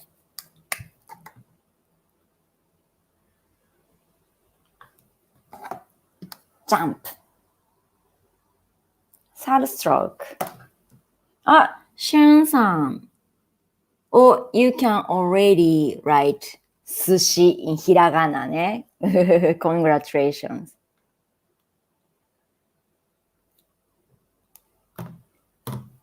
はい。Second stroke. Third stroke.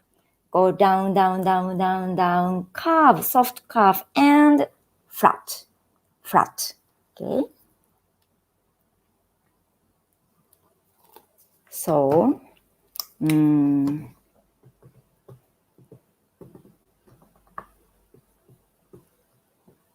はい。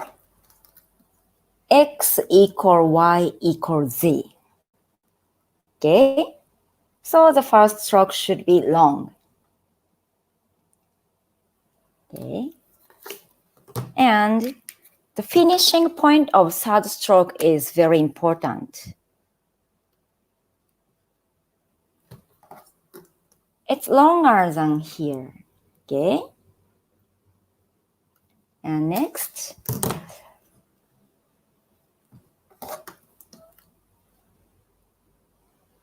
Between this line and this line. Can you see?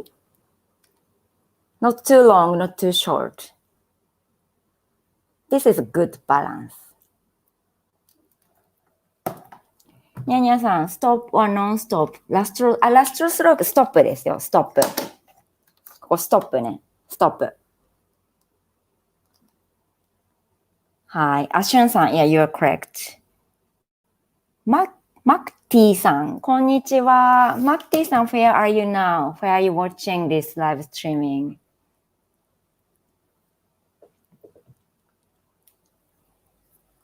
はい。じゃあ、say OK ですか？じゃあ、next. So.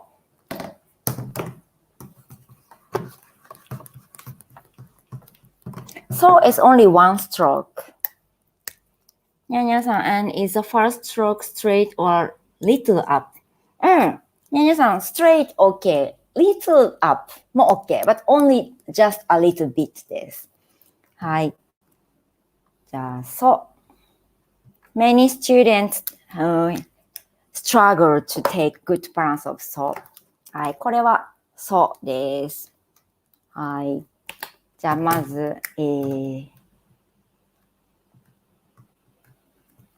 Look, this part is longest, okay?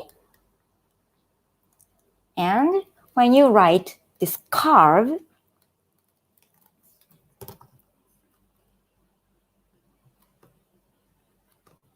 past this center point, this is center line, okay? Go to the center and go down, okay?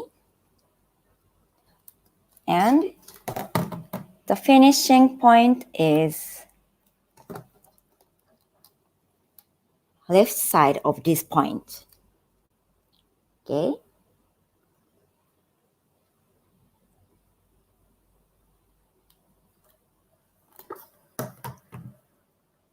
はい。じゃあ、さしすす。はい、S ラインフィニッシュです。じゃあ、next, T ラインです。T ライン。Look at the table again. T line is tricky again because it's not like ta, ti, tu, te, to, but ta, chi, tsu, te, to です。ta, chi, tsu, te, to. Okay. はい。じゃあ、let's start from たですね。あれ Can you see the table?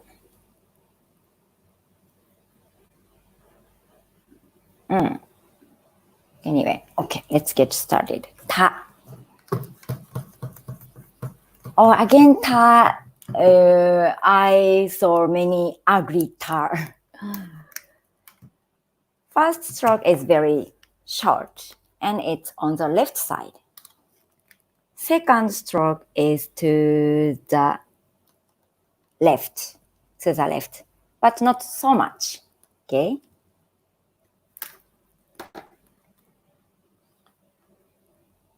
Third stroke. Actually, you write ko of hiragana, ko here.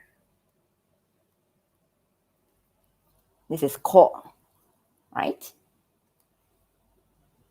And the finishing point of second stroke and last stroke is on the same line, okay? And very important thing is that third stroke is lower than first stroke. So I'll show you terrible example. It's very ugly, but many students write like this. I hate this, okay? Lower than first stroke. Okay. Next, ち.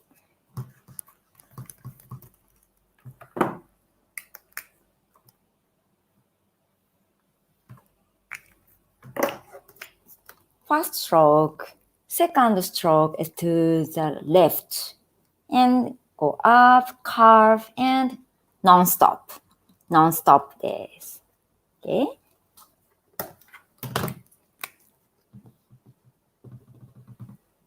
And finishing point is right side of this point.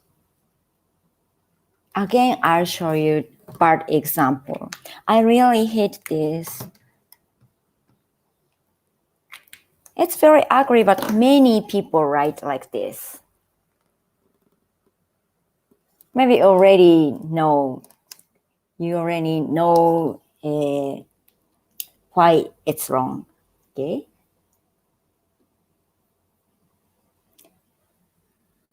Now, okay. はい、sorry. はい、いいですか？これ、left side. Sorry, right side ね。right side. はい。じゃあ、next one is very, very, very easy. 2 is wide letter. Wide. Non-stop. Okay, finish at the right side. Okay.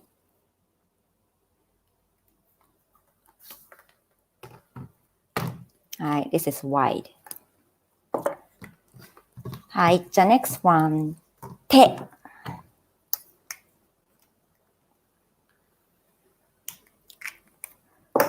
So remember the bottom half of hiragana. So this is the center line. Okay. Pass the center line and go down. Okay. And finishing point is on the left side of this point. Okay.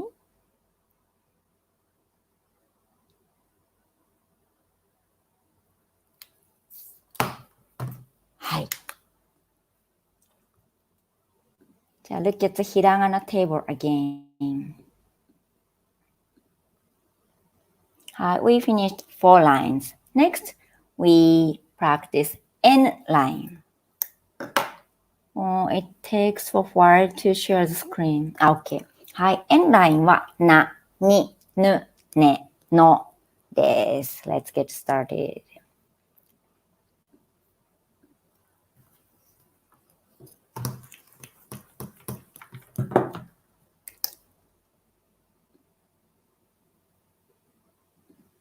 Okay. はい。な。First stroke is not so long. Second stroke. Sorry. I skipped と。Sorry. しゅんさんありがとうございます。と。はい。とは first stroke は to the right. To the right. Okay? And second stroke go down and past this point, but not cross. Go down, down, down, down, down, and curve. And this line is flat, not go up. Okay, not go up.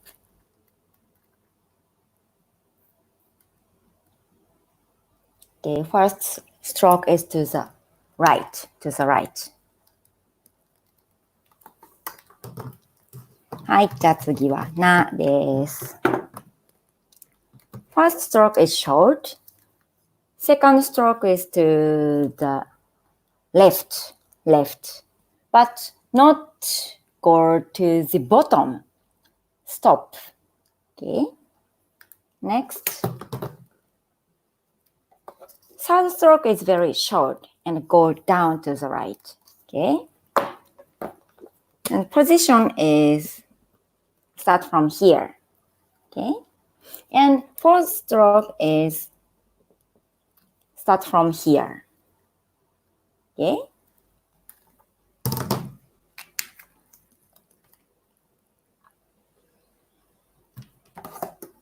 Go straight down, write a loop and go down. Go down, down ですよ。Okay. はい。じゃあ次は2です。First stroke of 2 is same as K. K. It's not straight, but starting point and ending point, this point is on the same line. Okay. And write ko on the right side. Write ko, right side. Okay. 皆さん、can you show な once more, please? なですか？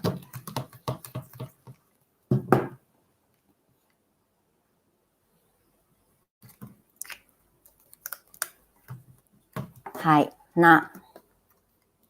Start from here and here. 皆さん、OK ですか？ Second stroke is short ね、short to the left.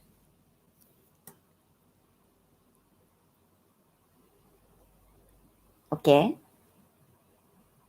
OK, はい。はい、じゃあ何ぬおぬ is a bit difficult. First stroke is it's curve, soft curve, and to the right. Second stroke start from here, go down, down, down, down, and up. Up, up, up, up, up. The right side is wider than left side. And loop. And look, this loop is wide. Okay? It's like oval. And go down. Okay?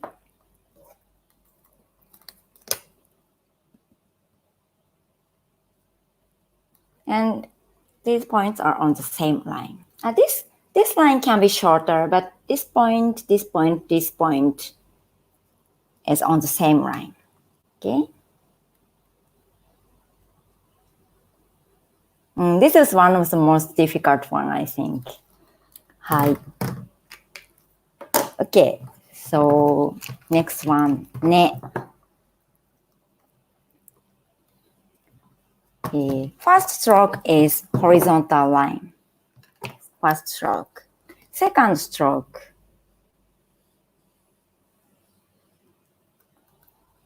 Cross a little bit, but only a little bit. Okay? And go down and go up, up to this line, up. And go down, soft curve, go down, and loop again like n, wide loop. Okay? And go down.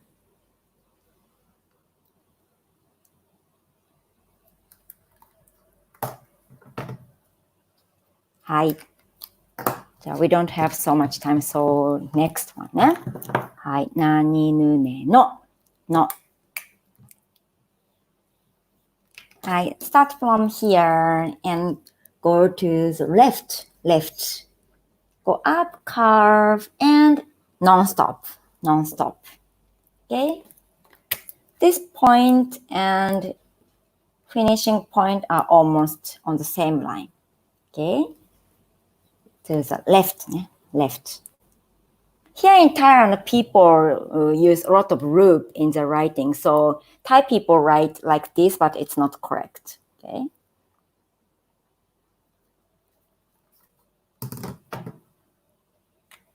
はい。じゃあ、next H line。はひふへほです。First stroke is same with け or に。First stroke. And second stroke. First stroke, second stroke is same with け. And next, go down, down, down. Wide loop again. Wide loop. Okay? Maybe you've already get used to it. Wide loop and go down.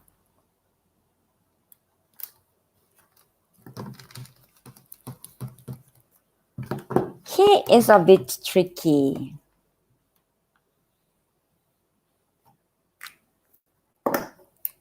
This is one stroke letter. Start from here, go up, curve, up and down. Okay, up, curve and down. And image there is an egg inside. There's an egg inside. Okay.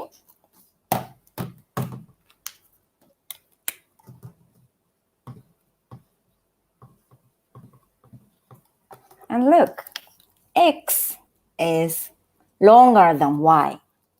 X is longer than Y. Okay. So the image of he is like this. Okay. And another very important point. Okay, he is not straight like this. Okay. こっちか、こっちか。ね。はい。はい。じゃあ、エッグ、difficult ですか？はい。じゃあ、who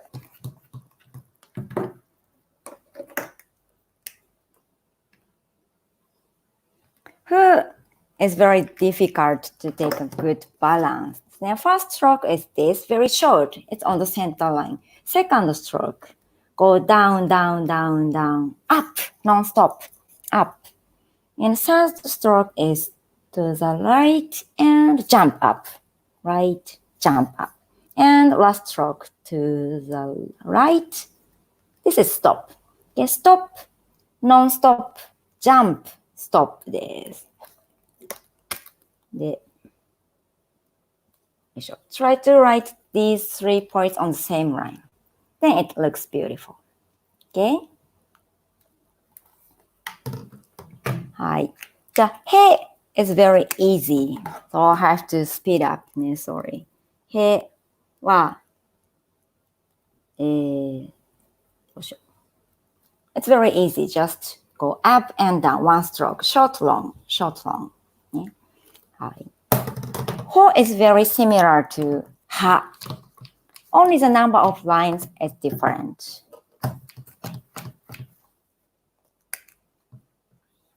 Ha has only one line here. Ho has 2 lines. And this point is not cross.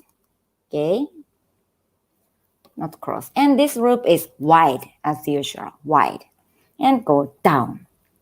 Okay? はい。So we don't have enough time, so I explain まみむめも at once ね。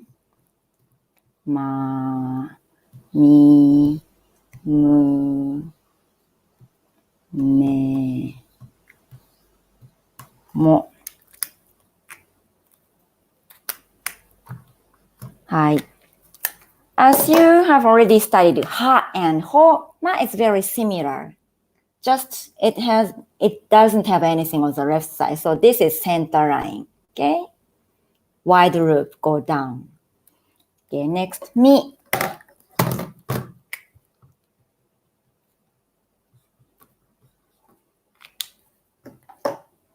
First stroke is to the left side. And loop, go down, down. And second stroke is finishing point is lower than this point. This looks beautiful. Okay. Mu, this loop is like su, okay, not bounce, straight. And the position of last stroke is here. Okay.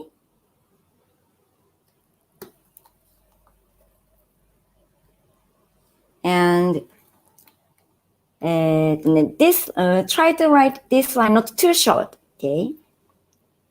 It's like holding something here. Okay. はい。め is almost same with nu, just no loop. This point is non-stop. Should. ね。はい。The more first stroke is different from she. She is go straight down, but more is a little bit to the left. Okay. She is go down, straight down. More is a little bit to the left. で、up です。First, second, third. ね。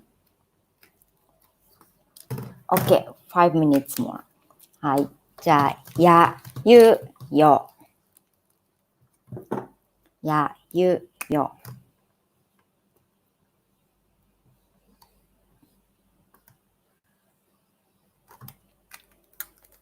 はい。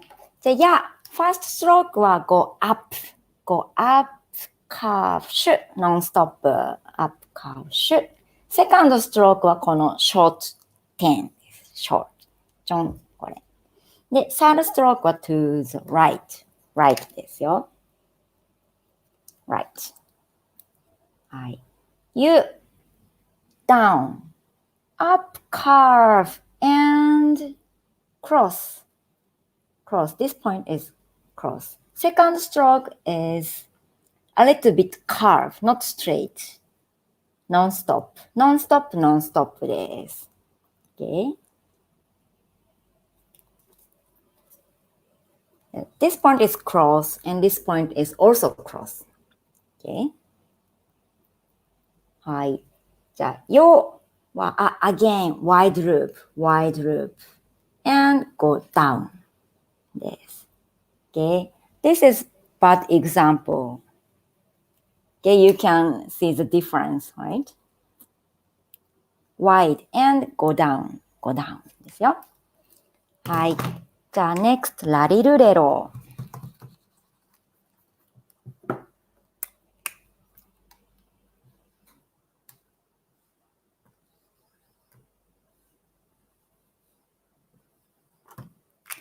Okay. There are some points some hiragana has in common.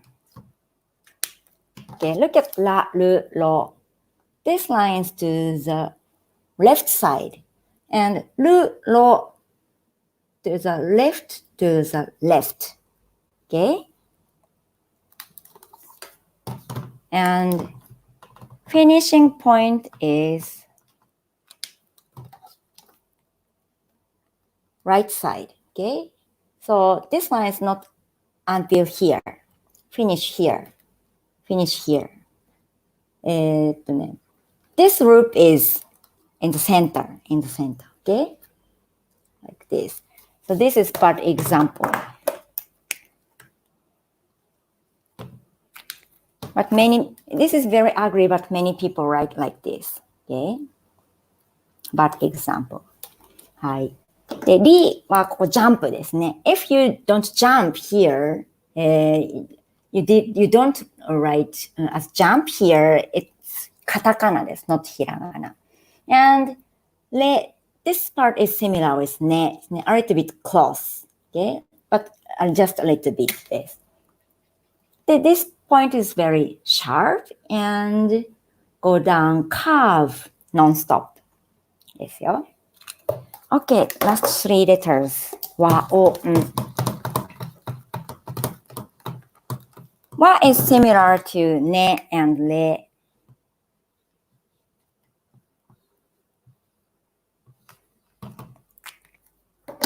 Okay, just a little bit cross and curve non-stop. And O is one of the most difficult one. To the left. And try to write this line and this point on the same line. Okay? And this part is flat, like tall, not go up. Okay. And to the left, and this point and this point are on the same line, and go up, non-stop です。OK! Finish. はい。Okay, good job, everybody. Sorry, in the second half, I don't have enough time, so I was in a hurry. Hi. Tomorrow, I'm going to teach Japanese travel phrases. So if you're interested in traveling to Japan, don't miss my class tomorrow. Okay? And if you want to study Japanese further with me, look at the website and you can feel free to send me a message. じゃあ今日はこれで終わります。ありがとうございました。さようなら。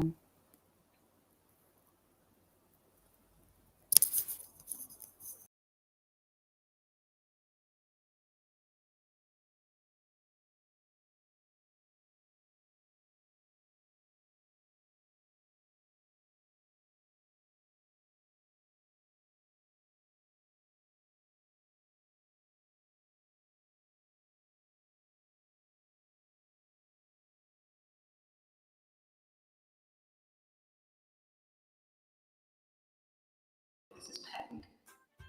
Does it just mean delicious? You could use it in other contexts as well. Like it hits the spot, you know? Yeah, but I could also say that your eyes are peng. Or a person is peng.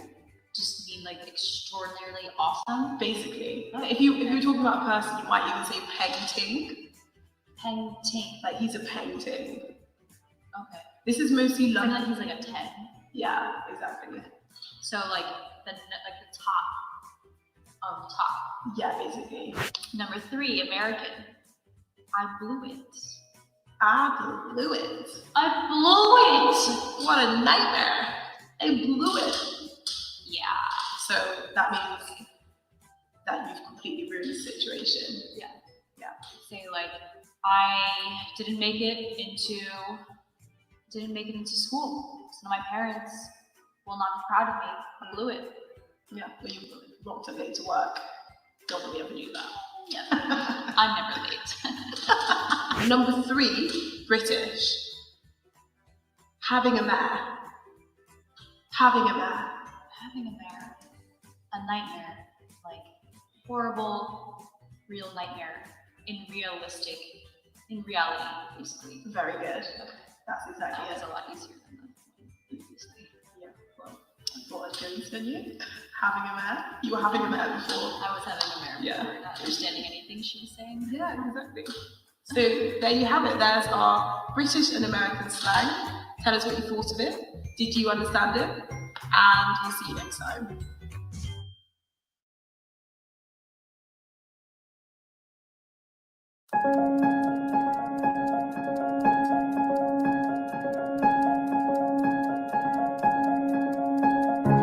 My name is Vũ Nguyễn. Tên tôi là Vũ Nguyễn.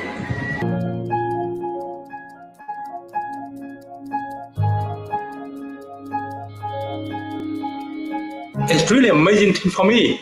From italki, I can meet people around the world, and they can give me more energy to live and more inspiration to live the world also. Very magical. Yeah. When I can go on lesson and I feel that I'm doing a very good job, and then working at home is a very wonderful thing. I think that I can do something, and I'm doing something here. I think that I can share idea and talk with people. That is the first motivation for me to come here. The second thing that I can have some money for my life, to make my life become better and more comfortable. It's very wonderful website of italki, because italki is the connection between every people in the world with each other. There are many purposes for us to learn a new language. Innovation is the most important. Not only study language, but also sharing idea and culture and everything else in the life. And through the learning and teaching, and we can share more idea and we can share our life better. You know that because each person have their own experience and their own knowledge and their own way of living, And when we meet the new people, and we think that we are discovering a new universe or a new area or something like that. So it's wonderful that we have this diversity and we should just learn from each other. But if you at least just learn a second language and expose yourself to a second culture, not only do you understand that culture better, but you understand your own culture better. And if most people just did that and were talking openly and honestly about themselves and other people, I don't think there would be any diversity problems. Because we're all learning from each other. He is a very good student. He studied very well, and he just learned for, he just only studied for 1 month, but now he can speak very much Vietnamese. Later on, the student and the teacher can meet in a different country, and then the relationship become very good.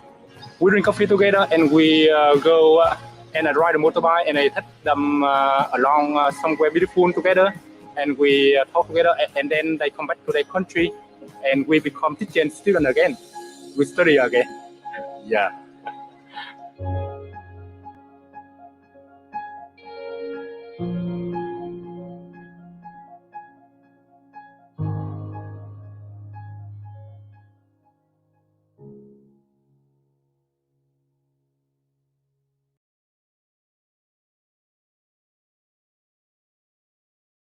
The number of refugees worldwide has reached historic levels, as tens of millions of people seek asylum from conflicts in their home countries.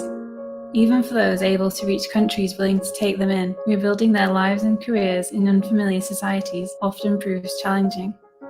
For one group of refugees living in Istanbul, teaching online Arabic lessons to students across the world has offered a way to overcome these obstacles and establish new hope.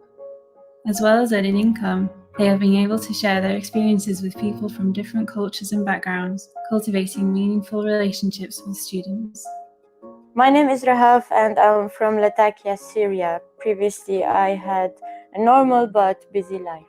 My name is Abdullah and I'm a Syrian guy from Homs, the capital of funny jokes. Hello, my name is Amr. I'm an Arabic teacher on italki. I'm from Egypt. Hi, I'm Hussam. I'm from Syria, Al-Hasaka, and I'm a teacher on italki now. 3 years ago, I came to Turkey, to Istanbul. Many challenges came in one time. Leaving a country is not, or leaving your home. This is one, it's like fish out of the group. I mean, the challenge that my career is almost dead. This is the only challenge now. Online teaching, it solves this problem, of course, because you can just be wherever and get online and start your class. What italki offered me is like new students I have never met from another continent, way far from me. Once they want to like learn my language, I feel like this is like, I feel sometimes emotional. Italki, Bessa College and NGO Small Projects Istanbul are working together on this project. It's important for people to kind of see and get to know someone who's experiencing a difficult time or who has had a difficult past, and to just remember people are people are people. We need to remember that we have a shared humanity, and I think that gets lost a lot in the media or in the news. I'm teaching Arabic for first-year students of Arabic in America. We both enjoy teaching and learning online. It's an amazing experience for me as a teacher. I find it so helpful for me, also for the students. Going into it, people might like have these assumptions that you're supposed to like learn something about refugees or like understand something new. But I think it's like most valuable to realize that like you're not really learning anything new other than that like this is like just another person just like you. My tutor Mohammed was like so nice and so willing to work with my level of speaking and comprehension. At the beginning, teaching online was a new experience for me, and it had a lot of challenges, but now I'm used to it, and honestly I'm enjoying teaching Arabic on italki. I care now, I care more. I care more about the language, I care more about my students. Teaching Arabic is something valuable for me. Maybe give me hope, or I feel gain hope. it's reward for me.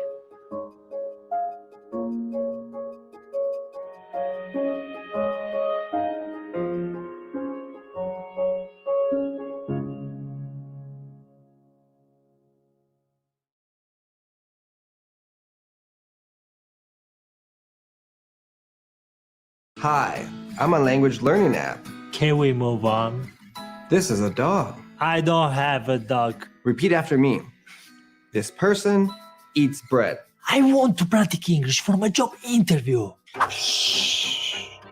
Incorrect. You haven't reached this lesson yet. Now repeat after me. This person eats bread. Fine. This person eats bread. That's better. Moving on. ¿Cansado de aplicaciones de idiomas inflexibles? Usa italki para aprender como tú quieras aprender y estudiar cualquier idioma con nativos.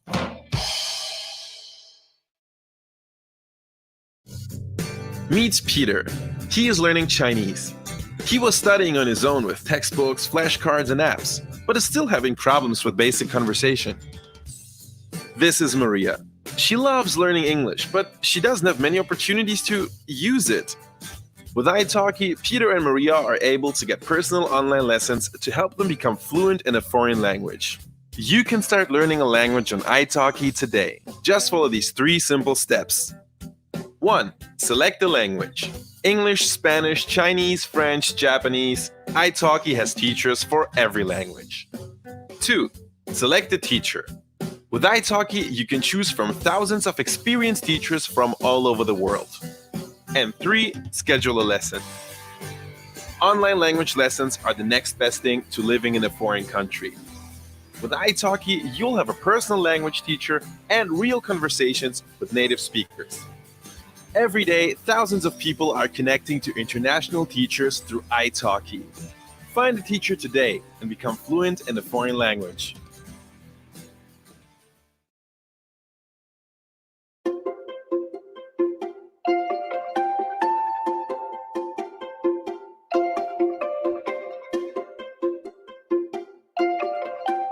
Hi, my name's Tom. I'm from the US, I'm a chemical engineer, and I'm passionate about language learning.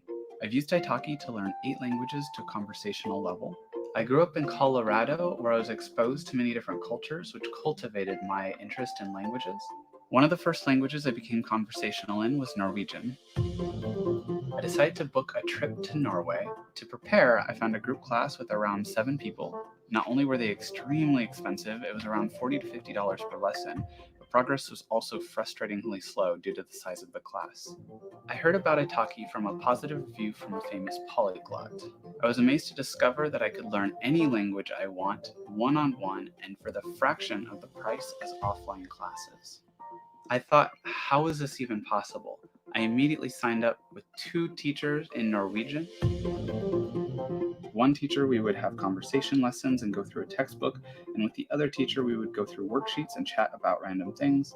So essentially, I structured the classes in a way that would suit my own learning style, which never would have happened without italki. Within a year, I was relatively fluent in Norwegian. I was so happy that I could actually go to the country and use the language in a practical setting. And the best part is that I really enjoyed the learning process. I thought, why stop there? I picked up Italian and mixed my interest in Italian cooking with lessons on italki. After learning Italian for a year and going to northern Italy, I was able to easily get around and communicate with people. I then decided to set myself a personal goal of passing an advanced Italian exam, and my teacher on italki helped me to achieve this. I was hooked. I'd found the ultimate formula for learning a language from scratch and staying motivated. I would book a holiday in a new country in 1 year's time so that I could put the language into practice. I did the same with Japanese, French, German, Russian, Czech, and Hungarian, and even explored Chinese, Thai, Serbian, Farsi, and Sicilian. From this process, I made so many valuable friendships and connections that has improved not only my communication, but also my confidence. Whether I'm watching the news in German, reading about Italian politics, speaking to my cats in Norwegian, on the phone to my friends in Bergen, or watching fitness and nutrition videos in Czech, I find a way to get at least some practice of one of the languages every day. I found the best way to stay motivated is to align my interests with my language learning, and in that way it doesn't take over my whole life, which people often believe. I find this way of learning on italki so much fun. Lingvi es una aplicación móvil que ayuda a practicar idiomas de manera instantánea conectando a usuarios disponibles en todo el mundo. Con Lingvi encontrarás personas nativas dispuestas a ayudarte a practicar el idioma que desees aprender. Los usuarios con tiempo libre se mostrarán disponibles para recibir llamadas y de esta forma ganarán recompensas ayudando a otros usuarios. Así es como conectamos personas de forma colaborativa y gratuita en nuestra aplicación. Ahora en todos los idiomas que quieras. Descarga Lingvi y practiquemos juntos. Este es Peter. Está aprendiendo chino. Ha intentado estudiar por su cuenta con libros, tarjetas de vocabulario y aplicaciones móviles, pero sigue teniendo problemas para hablar. Esta es María. Le encanta aprender inglés, pero no tiene oportunidades para ponerlo en práctica. Con italki, Peter y María pueden recibir clases personales online para hablar con fluidez en otro idioma.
All right, we have a technical difficulty. If you can just give me 2 minutes. Oh, is it fine now? All right. Okay, so. Oh. Okay, so guys, who are you and where are you from?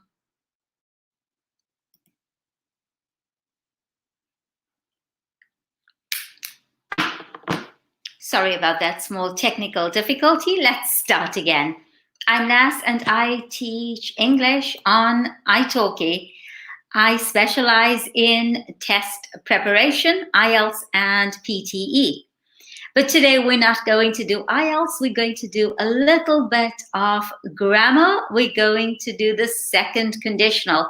By the way, guys, our italki Live, I Stay at Home series will continue until Friday. So I have lessons tomorrow at the same time, also on Thursday and Friday. So we will be running the entire week. So stay tuned.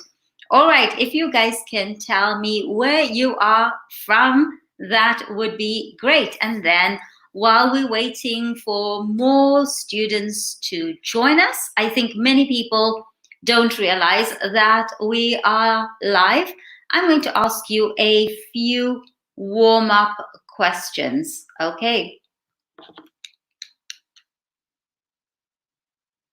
Right, so I'm just going to share a few questions with you just so we can get to know each other. Okay, let's do this. So today, like I said, we are going to work on the second conditional, but let's do a few getting to know you questions. Right, what is one thing you cannot live without? The internet, money, or your family? Choose one, guys, and please put it into the chat.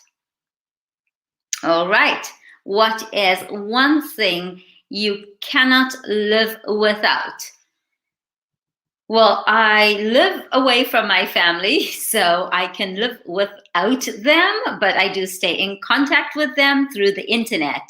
So I suppose it would have to be the internet for me. What about you? Next question. Where were you born? So even though I live in Antalya in Turkey, I wasn't born here. I'm South African. So I was born in Durban, South Africa, and that's on the East Coast. Many of you may know Cape Town. That's the West Coast. What was the first word you said? I have no idea, but maybe you guys would know. Maybe someone told you the first word you said. It's probably mum. All right. Let's take a look at the next questions and then I'll come back to see what your answers are. What was the first car you owned? That's an interesting one. And have you ever named your car? And if so, what was its name?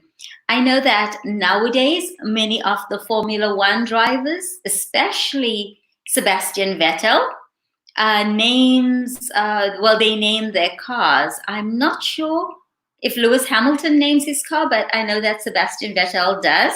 So have you ever named your car? That will be an interesting question and answer. Let's see what you guys have to say. All right, let's see who we have here. And we've got Saleha, who says that she cannot live without her family and she was born in Port Shepstone, South Africa. Okay, that's about 2 hours away from Durban. What about Erica? And hi, Nasima. I see we have someone new in our chat.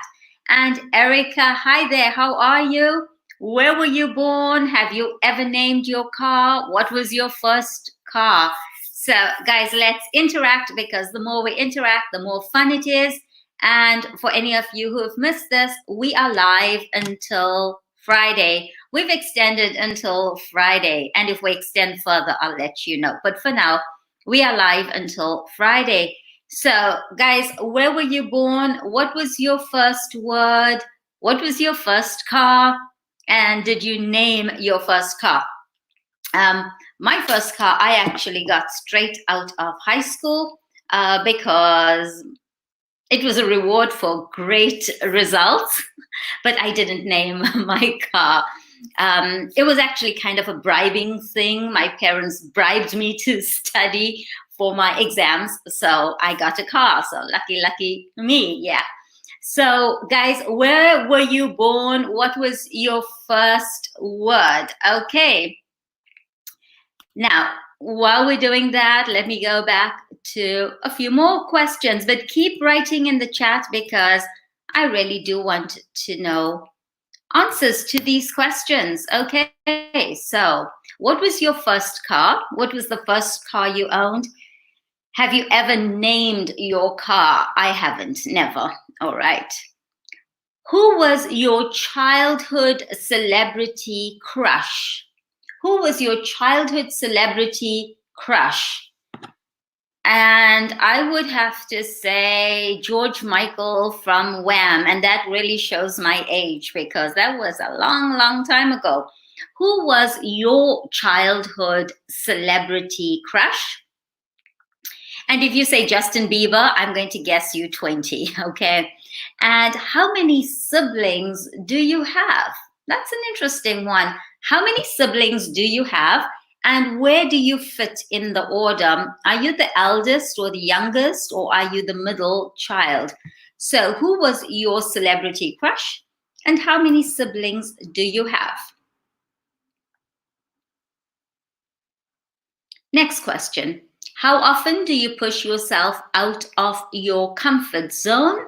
Not very often, once in a blue moon, or quite often, okay? Let's go and have a look at your answers. All right, let's see. We've got Erica was born in Ecuador and she doesn't have a car yet. And Saleha's celebrity crush is Wentworth Miller, Prison Break. Okay, I have 5 siblings. I'm fourth. Okay, so I have one sibling and I am the eldest. The rest of you guys who are watching, please post your comments in the chat. If you want it to work, don't use top chat. Click on top chat and then choose live chat. And if you use live chat, I will be able to see your comments, and I really do want to see your comments. That's half the fun of doing the lessons with you guys. So how often do you push yourself out of your comfort zone? Once in a blue moon or quite often? Right. Interesting questions coming up. If you could change one thing about yourself, what would you change? If you could change just one thing about yourself, what would you change? So, usually it's about your personality. People like to change their personality. So we've got the type A, type B, type C, type D. And I have to admit, I'm a type A. I am a typical, quintessential type A personality. I like to be in charge, and I like to have control of things, which isn't working out for me during the lockdown. So if I could change one thing about my personality, I would be less of a perfectionist, less controlling, and I think I would be more patient. No, I'm actually kind of patient. So come on, guys. If you could change one thing about your personality, what would you be? More something, less something? Go ahead. Type that into the chat. If you could change one thing about your personality, you would be more, maybe patient, maybe more understanding, maybe less impatient, less judgmental, maybe. And it doesn't just have to be about personality. You could choose anything. Okay.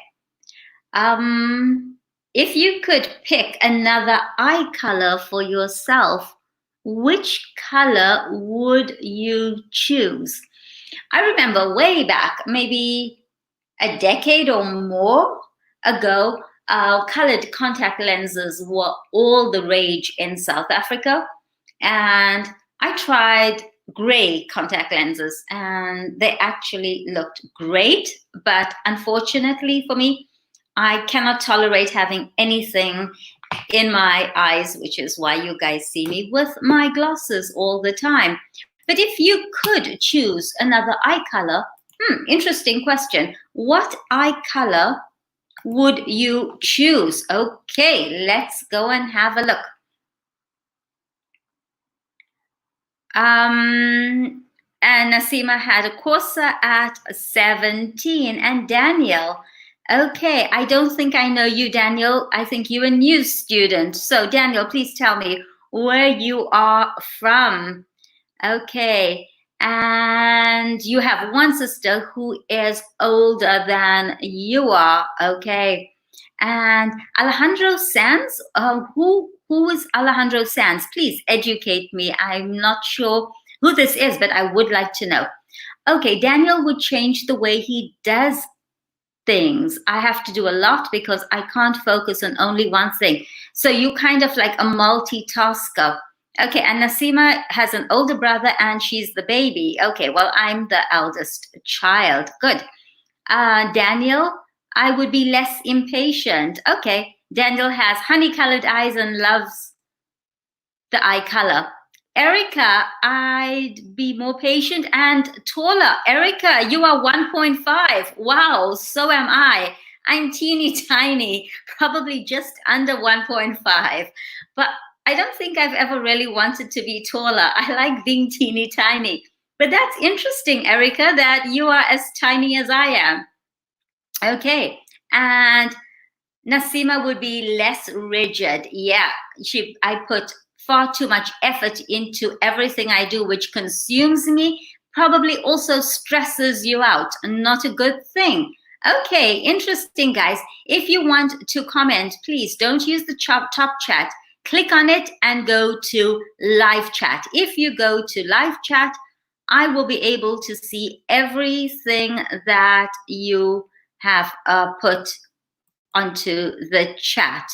Okay, and I think I have just lost the link. All right. Let me just get back to you guys.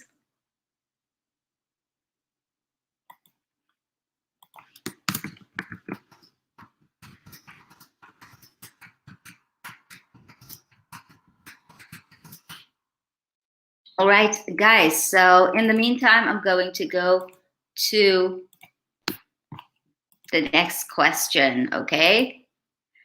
So the last question that I asked you was actually a second conditional question, because you can't really change your eye color unless you use contact lenses like I suggested. All right.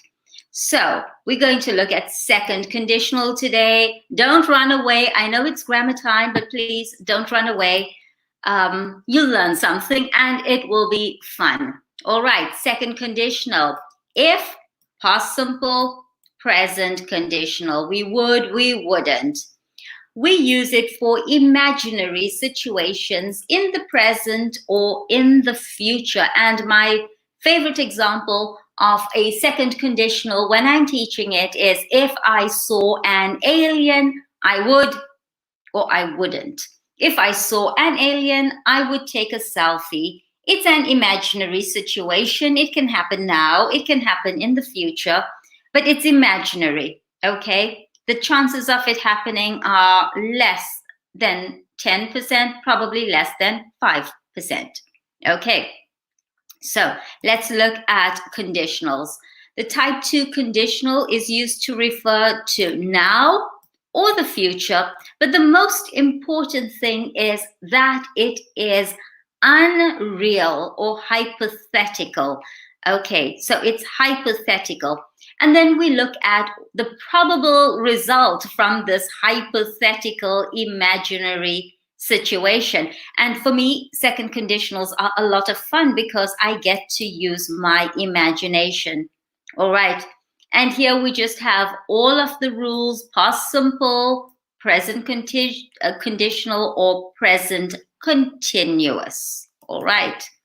So if you saw a rat in your house, what would you do? Okay. This is imaginary, it's not happening to you. It's not happening to your first condition. Okay, in your house, what would you do? That sounded like a question. All right, guys.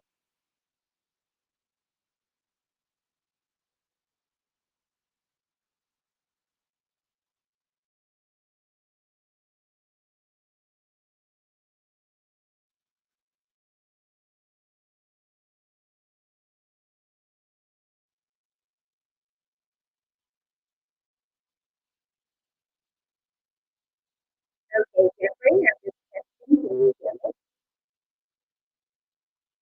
Okay, guys, we'll give you 2 minutes to deal with this technical difficulty. Over.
Okay.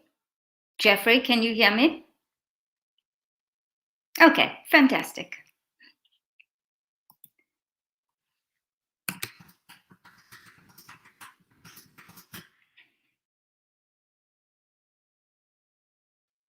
Okay, Jeffrey, ready to go? Perfect. Okay.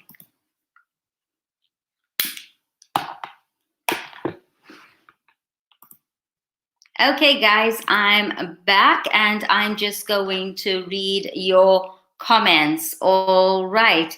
So let's see. Erica. Okay, Alejandro Sanz is a Spanish singer.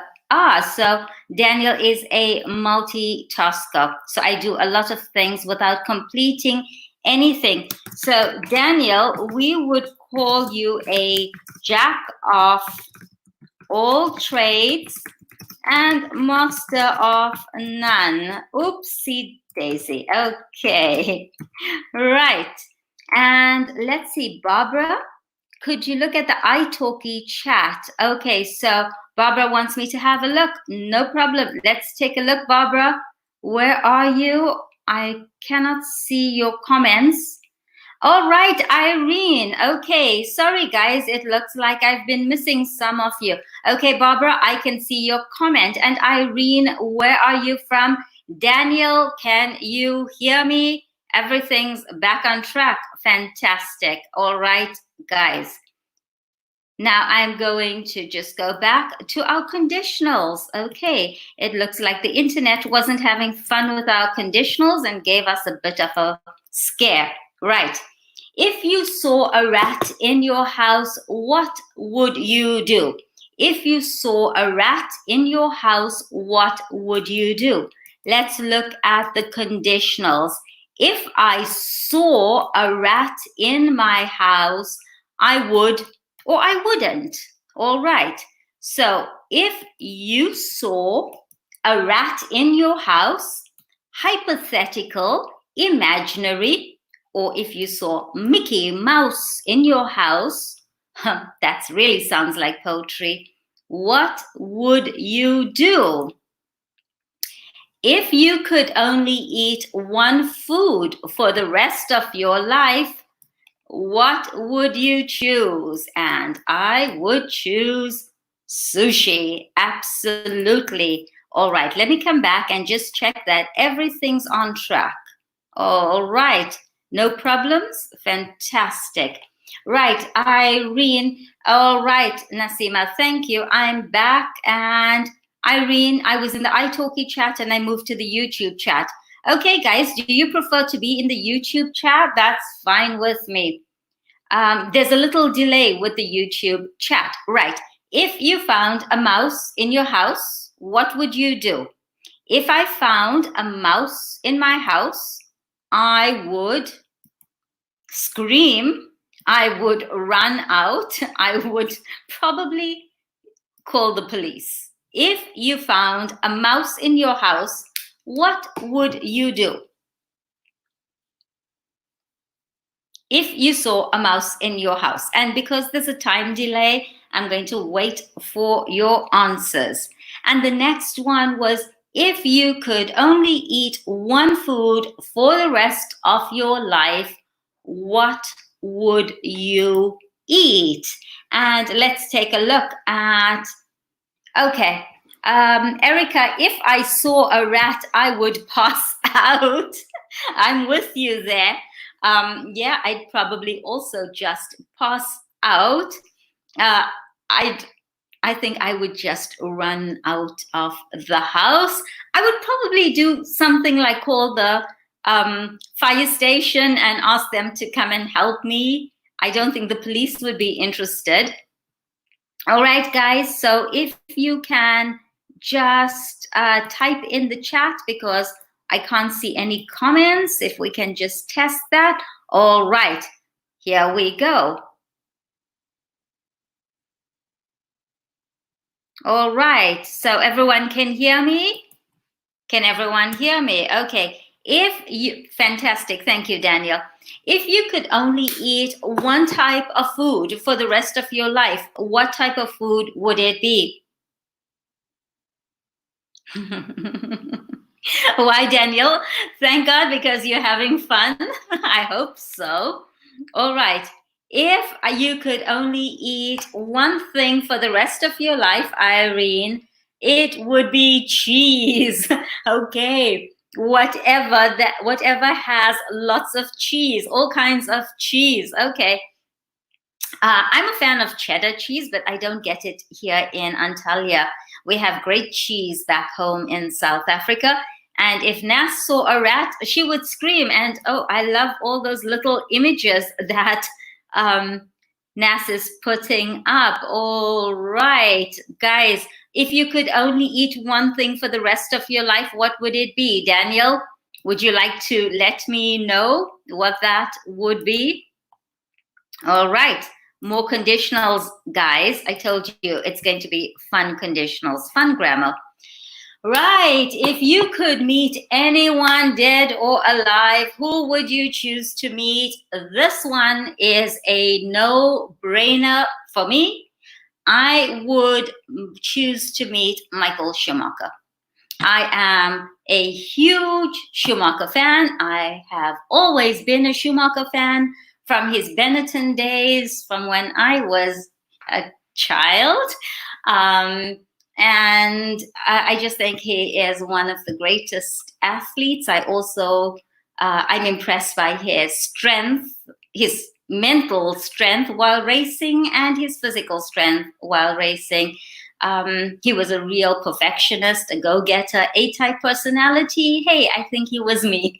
But if I could meet anyone dead or alive, I would want to meet Michael Schumacher, who I'm sure you guys know, unfortunately is not doing so well nowadays. In fact, we don't really know much about him, but I'm a huge Formula One fan and I go to the races in Monza every year. Okay, if you had the choice to be stuck on an island alone or with someone you hate, what would you choose? Now, it seems like a strange question, but some people hate being alone, so they would rather be with someone that they hate. I'm very happy being alone, so I would choose being stuck on an island alone and not with someone I hate. Okay. Let's go and see what you guys have to say. Right. Eric, Daniel, your wife cooks so well that you can't decide which is best. Lucky you, Daniel. And Erica, if I could only eat one food for the rest of my life, it would be hornado. Oh my gosh, I'm sorry. Yagulokro, lapingachos, and so on. How's my pronunciation, Erica? Is it awful? You can tell me. And Nas would choose pasta. And Daniel would like to meet Juan Pablo, the Pope. All right, I'm just checking YouTube comments to see that I'm not missing anyone. Guys, if you're on YouTube, please use live chat and not top chat, okay? Right, guys, who would you like to meet? One person you could meet, living or dead. Who would you choose to meet? And if there's anyone else out there watching, please feel free to take part in the conversation. Please type into the chat, all right? And in case you're interested, tomorrow we are doing phrasal verbs, and you know it's going to be fun. Grammar is always fun. And Nasima would like to meet Michael Schumacher. Maybe we can do that together. And Senna, yes. Okay, so I see we have another Formula One fan in the house. Anybody else? Let's see. Irene, you would love to meet Miyano Mamoru, a voice actor. Okay.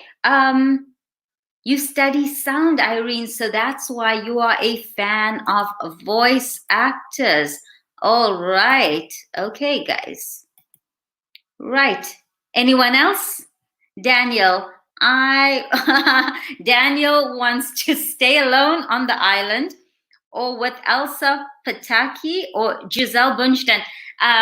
Daniel, it was supposed to be someone you hate, okay? I don't think you hate Giselle Bundchen, so no cheating, Daniel, okay? And Erica, if you had to choose someone, it would be Chris Martin. Okay, Gwyneth Paltrow's ex, right? Okay, interesting, guys. Right, let's go back and do a few more questions.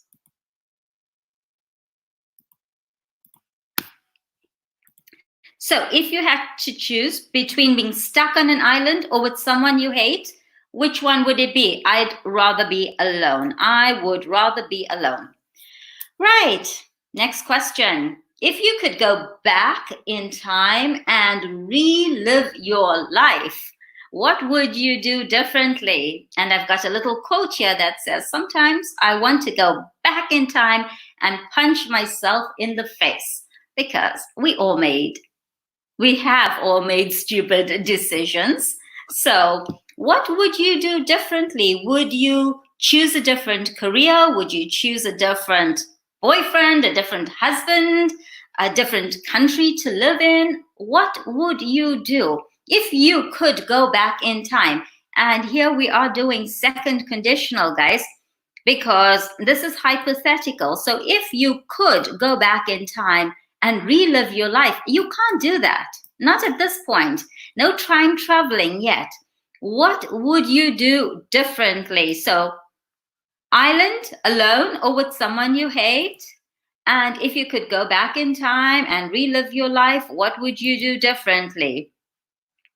Third question. If you could give yourself just one skill, what would it be? I would like to be able to sing. I cannot sing. I sometimes do karaoke and I sound awful, but I enjoy music. I enjoy singing. I think I would like to be able to sing, or drive a Formula One car, or fly a plane. There are so many things I would like to do. But if you guys could give yourself just one skill, what would it be? Let's see. And I'm getting to know you guys through conditionals. Okay, Erica, my pronunciation is pretty good. Thank you. I'm trying. Daniel, you hate Giselle because she's so beautiful. That's the reason you hate her. Not convinced. Okay, and Daniel, if I could go back in time, I would change the way I study English. I would be more focused. So you haven't been focused. That sounds like me and Italian. I'm not focused at all. I'd love to be stuck alone in Bora Bora. Okay, Nasima, we didn't give you a choice of an island, but go for it. And if I could go back in time, I would spend time with my family and friends. Let's see. Am I missing anyone out? No, I'm just checking YouTube and we are fine. I'm actually can see all of the live comments as well. All right. Let's take a look at this question, guys. If you could give yourself one skill, what would it be? And mine would be to be able to sing like Andrea Bocelli. Yeah, that's what I would like. I would love to be able to sing. I'm a huge fan of music and opera, and I just love it. It's just so full of energy and passion, and I really would like to be able to sing. And if you were invisible for a day, what would you do? Now I'm really going to get to know you guys. Okay, hold on. If you were invisible for a day, what would you do? Any ideas? If I were invisible for a day, oh dear. I don't know. I would probably go into places like which are off limits. Like, you know, in museums when they say don't cross the rope. Well, I would cross the rope and go closer to works of art and, What else would I do if I were invisible for a day, for a whole day? I know what I would do. I would spy on my children. That would be a lot of fun. Yeah, I would really spy on them. And I would get to know all the things that they are up to. Okay, if Daniel could have one skill, it would be, change his voice. He'd like to be a singer. So Daniel and I would both start a band. Yeah. Anyone else? Skills? And what about being invisible, guys? If you were invisible for a day, what would you do? So let's talk about the skill that you would like. And for those of you whose English level is not that high, please don't feel shy. Still go into live chat, not top chat, and participate, okay? And it was the skill. And if you were invisible for a day, what would you do? Okay, and Erica. Okay, so Erica wants to change her voice. I want to change my voice. I want to be able to sing. And Daniel wants to be able to sing. We should start a rock group. And if Erica were invisible for a day, she would spy on her boss. Okay, is anyone else out there? I can see quite a few of you guys watching, so please participate. Don't worry about how good your level is or not. We just want to have some fun here. So the more people who participate, the better it is. All right. So if you were invisible for a day, what would you do? I would definitely spy on my kids. I would. All right, guys, ready for the next one? If you could stop a bad habit that you have, what habit would you stop? And I've put in impulse buying. I actually Googled an image, impulse buying, because that's a really bad habit that I have.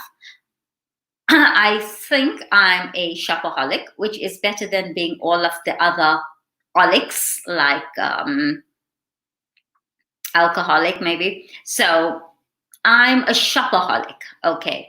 And I think my big issue is impulse buying. If I see something and if I like it and I can afford it, I buy it. And I have way too much stuff and I keep buying things. I'm an impulsive shopper. So that's a habit that I would really like to stop.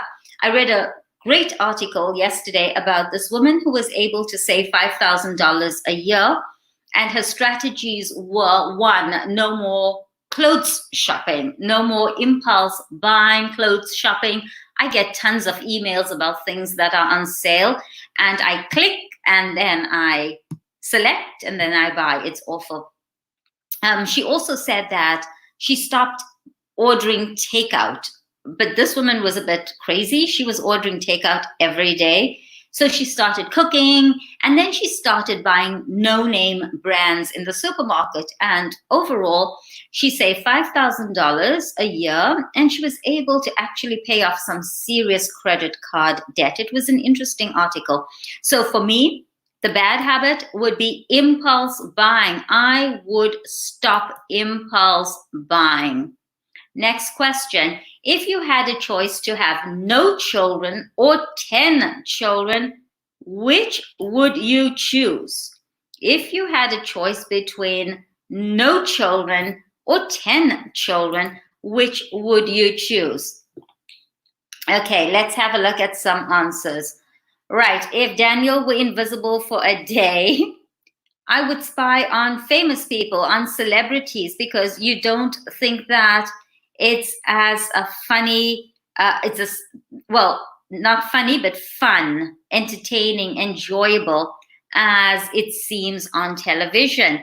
And if Nas could go back in life and change something, she would pay more attention in math class. And she would also love to draw or paint. Okay, What about the bad habit, guys? If you could stop a bad habit, Erica, she would stop buying useless things. Useless things or items which are not useful. Okay, good job, Erica. If I could stop a bad habit, I would stop scolding. Scolding who? Who do you scold, Erica? That's an interesting one. But really my bad habit is impulse buying, impulse shopping. So that's something I would change. And Daniel, if Daniel had to choose between no kids and 10 kids, he would choose no kids. He already has 2 kids, just like I do, and he can't imagine having 10 kids. So you're not in the same league as Angelina Jolie. How many kids does Angelina Jolie have? Quite a few, guys, right? Okay, yeah, I have 2. I can't really imagine having 10. I think I would go crazy. I would go absolutely crazy. Let's see if I'm missing any comments. Yeah, we're fine so far. Ready for the next question, guys? For the rest of you who haven't answered the question, please go ahead and answer it. Okay, Erica, no children. Okay. Yeah, 0 or 10, I would also go with the 0. So let's look at the next one. If you could travel in time, would you prefer to see the future or the past? So I said earlier, we're not time travelers, but we are using second conditional, imaginary situations, guys, imaginary. If you could travel in time, would you prefer to see the future or the past? This is an interesting one because we already know what happened in the past. We can gauge a lot of that from history books and so on. So we know nothing about the future. So maybe the future. This is an interesting one, you guys. The future or the past. But even though history books tell us a lot about the past, it would be different to live in that time, to interact with the people, to immerse ourselves in that time period. Interesting question. If you could travel in time, would you prefer to see the future or the past? And do you guys remember this movie? Anyone remembers what the movie was with the DeLorean? Anyone? I'm coming to check. And then we are going to do some practice, second conditional practice. Okay. To study, we said past simple. So if I studied, I would pass the exams. And if you're thinking this could be a first conditional, yes, it could. But right now we're going to use second conditional rules. If the sun, past simple, shine, shone, well done. If the sun shone, we would walk into town. Fantastic. All right. If he, past simple, good job. If he had a temperature, he would see the doctor. Well done. If my friends, past simple, guys, come, came. Well done.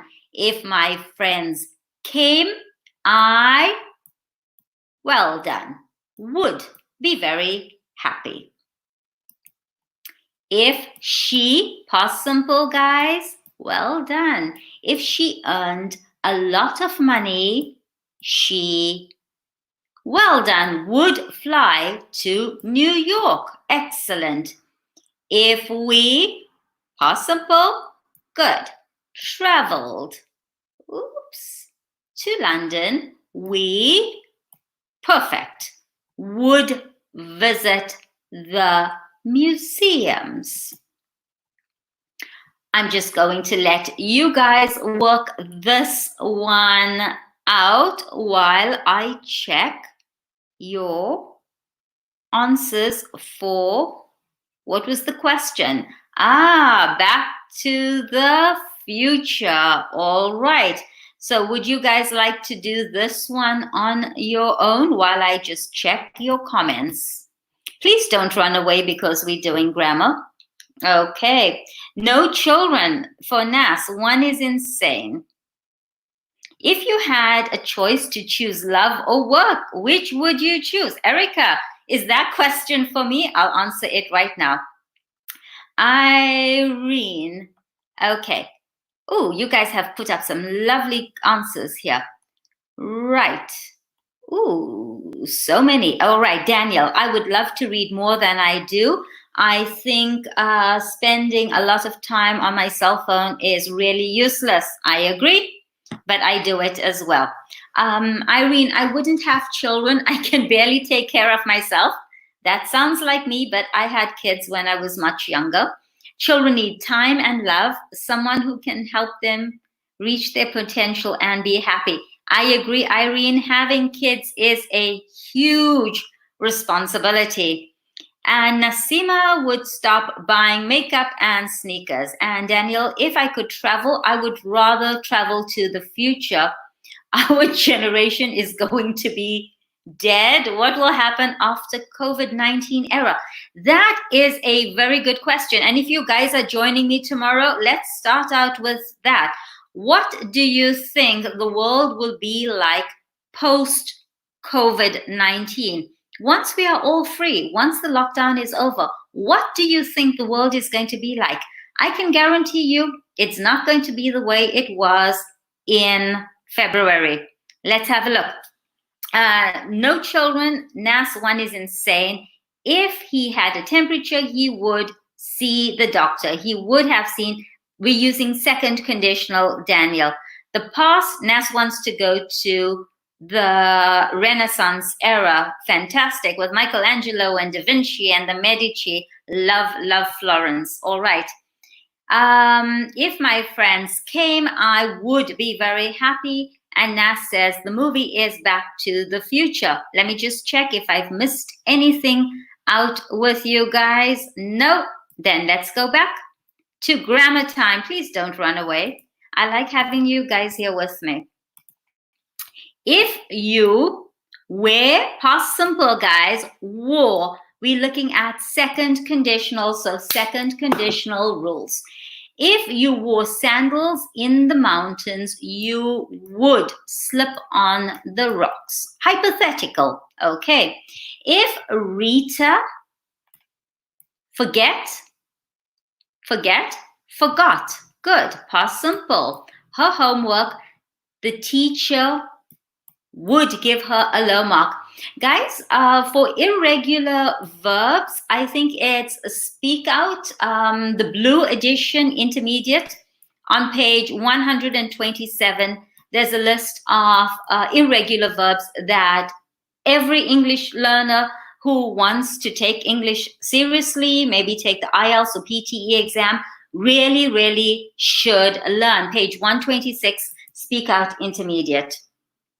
If they go, past simple, went, right, good job, to the disco, they would listen to loud music. All right, do you guys like going to the disco? Do you guys like listening to loud music? Type it in the chat. If you waited a minute, I would ask my parents. All right. Now, I know some of these sound like first conditional, but we're just using second conditional grammar here. Okay. Now, back to second conditional questions. Quick. Which celebrity would play you in a movie about your life? If there were a movie about my life, who would play me?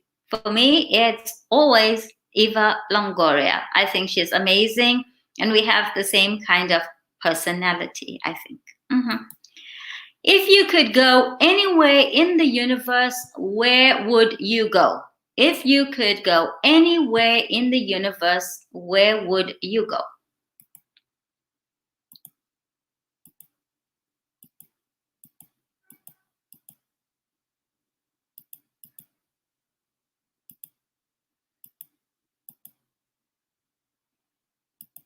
Okay, let me just check your comments.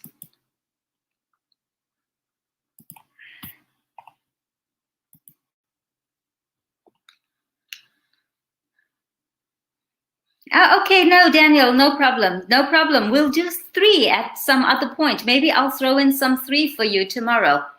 And Erica I'm not sure about changing my past and knowing my future. No, but Erica, just time traveling, going to the past or going into the future, not your own, not personal, just traveling through different time. As I don't have tomorrow. Yeah, I like dancing. Okay, if there were a movie about Daniel's life, Bradley Cooper would play him. Well done. Anyone else? Anyone else who would play you in a movie? Okay, we've got a few more that I want to get through. So I'm just going to go through all the questions, guys, and then you can just keep typing away in the chat. All right. Right. What is the one thing you would really like to own? If I could own anything in the world, I would love to own a Bugatti. I don't know, maybe a piece of jewelry, maybe a villa, maybe a palace, maybe a Louis Vuitton bag, whatever, guys. Put something in the chat. If I could own anything in the world, I would love to own. Type, type, type. Come on, guys. How would your life be different if social media didn't exist? Now, it does exist. So we're going to, yes, imagine, hypothetical, imagine. If social media did not exist, I would have more free time. No, I don't care. Feel disconnected? Yep. I would tear my hair out. Yep. And for those of you who have been following me on the italki live, you know this idiom, tear my hair out, go crazy, be really frustrated. Okay, guys. And let's look at the next one. I'm just going to go through all of them. Where would you go on vacation if money was not an issue? So if money was not an issue, I would go back to Hong Kong. I lived on the border and I loved it. We've done this one. What's the first thing you would do if you won the lottery? Buy a villa, buy a yacht, donate the money to charity. And if you could change your name, what would you change it to? This is an interesting one. If you could change your name, hypothetical, what would you change it to? If I could change my name, I would change it to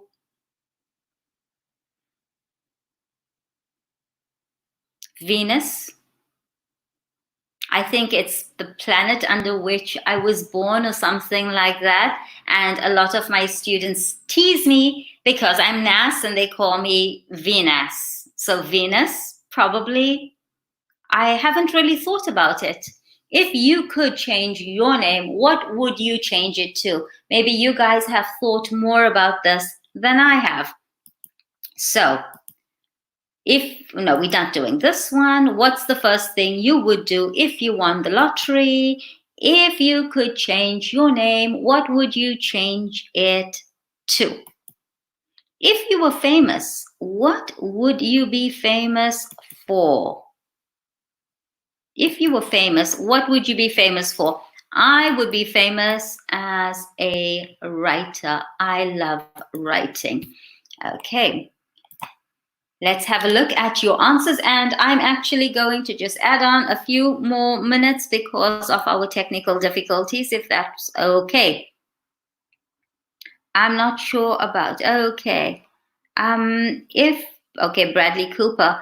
So Daniel, if social media didn't exist, I would have more free time. Daniel, don't worry. If you're the only guy who answers my questions, the others are shy. That's fine.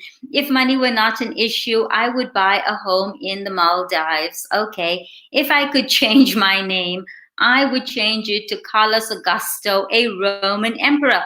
Okay, the rest of you guys, are you not going to give me any answers? That's fine, as long as you're watching and learning. All right, so Daniel, it's just you and me for a few more questions, okay? Are you game? Let's see. Erica, if I could own something, I'd love to own Dragon Balls. The Dragon Eggs. So you are a Game of Thrones fan. If I were famous, I'd be famous for developing software. Well done, Erica. Anyone else who'd like to provide me with some answers?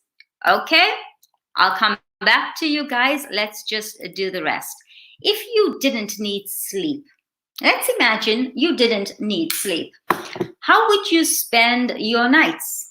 I would probably spend my nights stargazing because the stars are out at night. Or I might spend my time reading. I love to read. I could stay up and read all night. So last question, if you didn't need sleep, how would you spend your nights?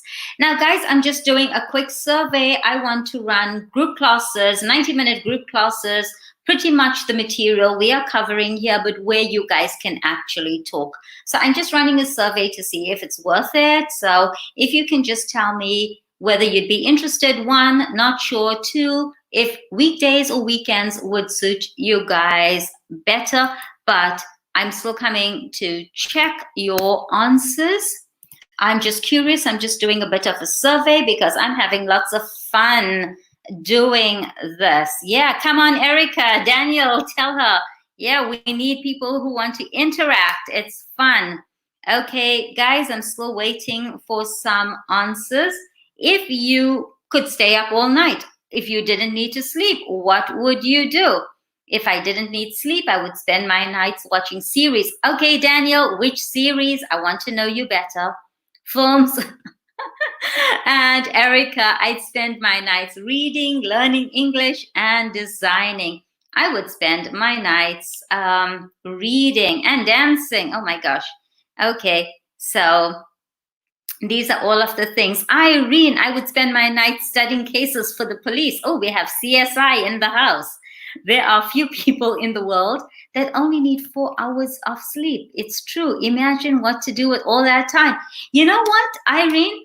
I hear that many successful people wake up at 4 o'clock in the morning. They are part of the 5 a.m. club. I'm not sure if I can do that. I like my sleep. I need 8 hours of sleep. I don't think I could survive on 5 hours of sleep. It's just not enough. 4 hours, impossible. No, I like sleep. I like ice cream. I like chocolate. I like shopping. I like traveling. And yes, sleep is right up there. Okay, let's see. We've got Daniel, Sense8, The Blacklist, Prison Break. I know. Vikings, I don't know. All right. Now, guys, tomorrow we are doing phrasal verbs. So we're doing grammar every day. Phrasal verbs tomorrow, but of course we're going to do it in a fun way. And we are going to include, I think, idioms. Oh, sorry, no, it's phrasal verbs with travel. Also phrasal verbs that you use in the workplace. So guys, if you are free tomorrow at this time, this is what we will be doing. Please interact. It's a lot of fun when you guys interact. Makes it more interesting for me. But anyway, today, thank you for all of you who were watching, and especially for those who participated. So big shout out to Daniel and Irene and Erica and Nas, and I think there was Saleha earlier who also commented. And See you guys tomorrow. Sorry about the slight technical difficulty that we had. Also, please be aware that the classes are running right through until Friday. So stay tuned and show up and support our tutors. Stay safe, everyone, and I will see you guys tomorrow, same place, same time. Ciao.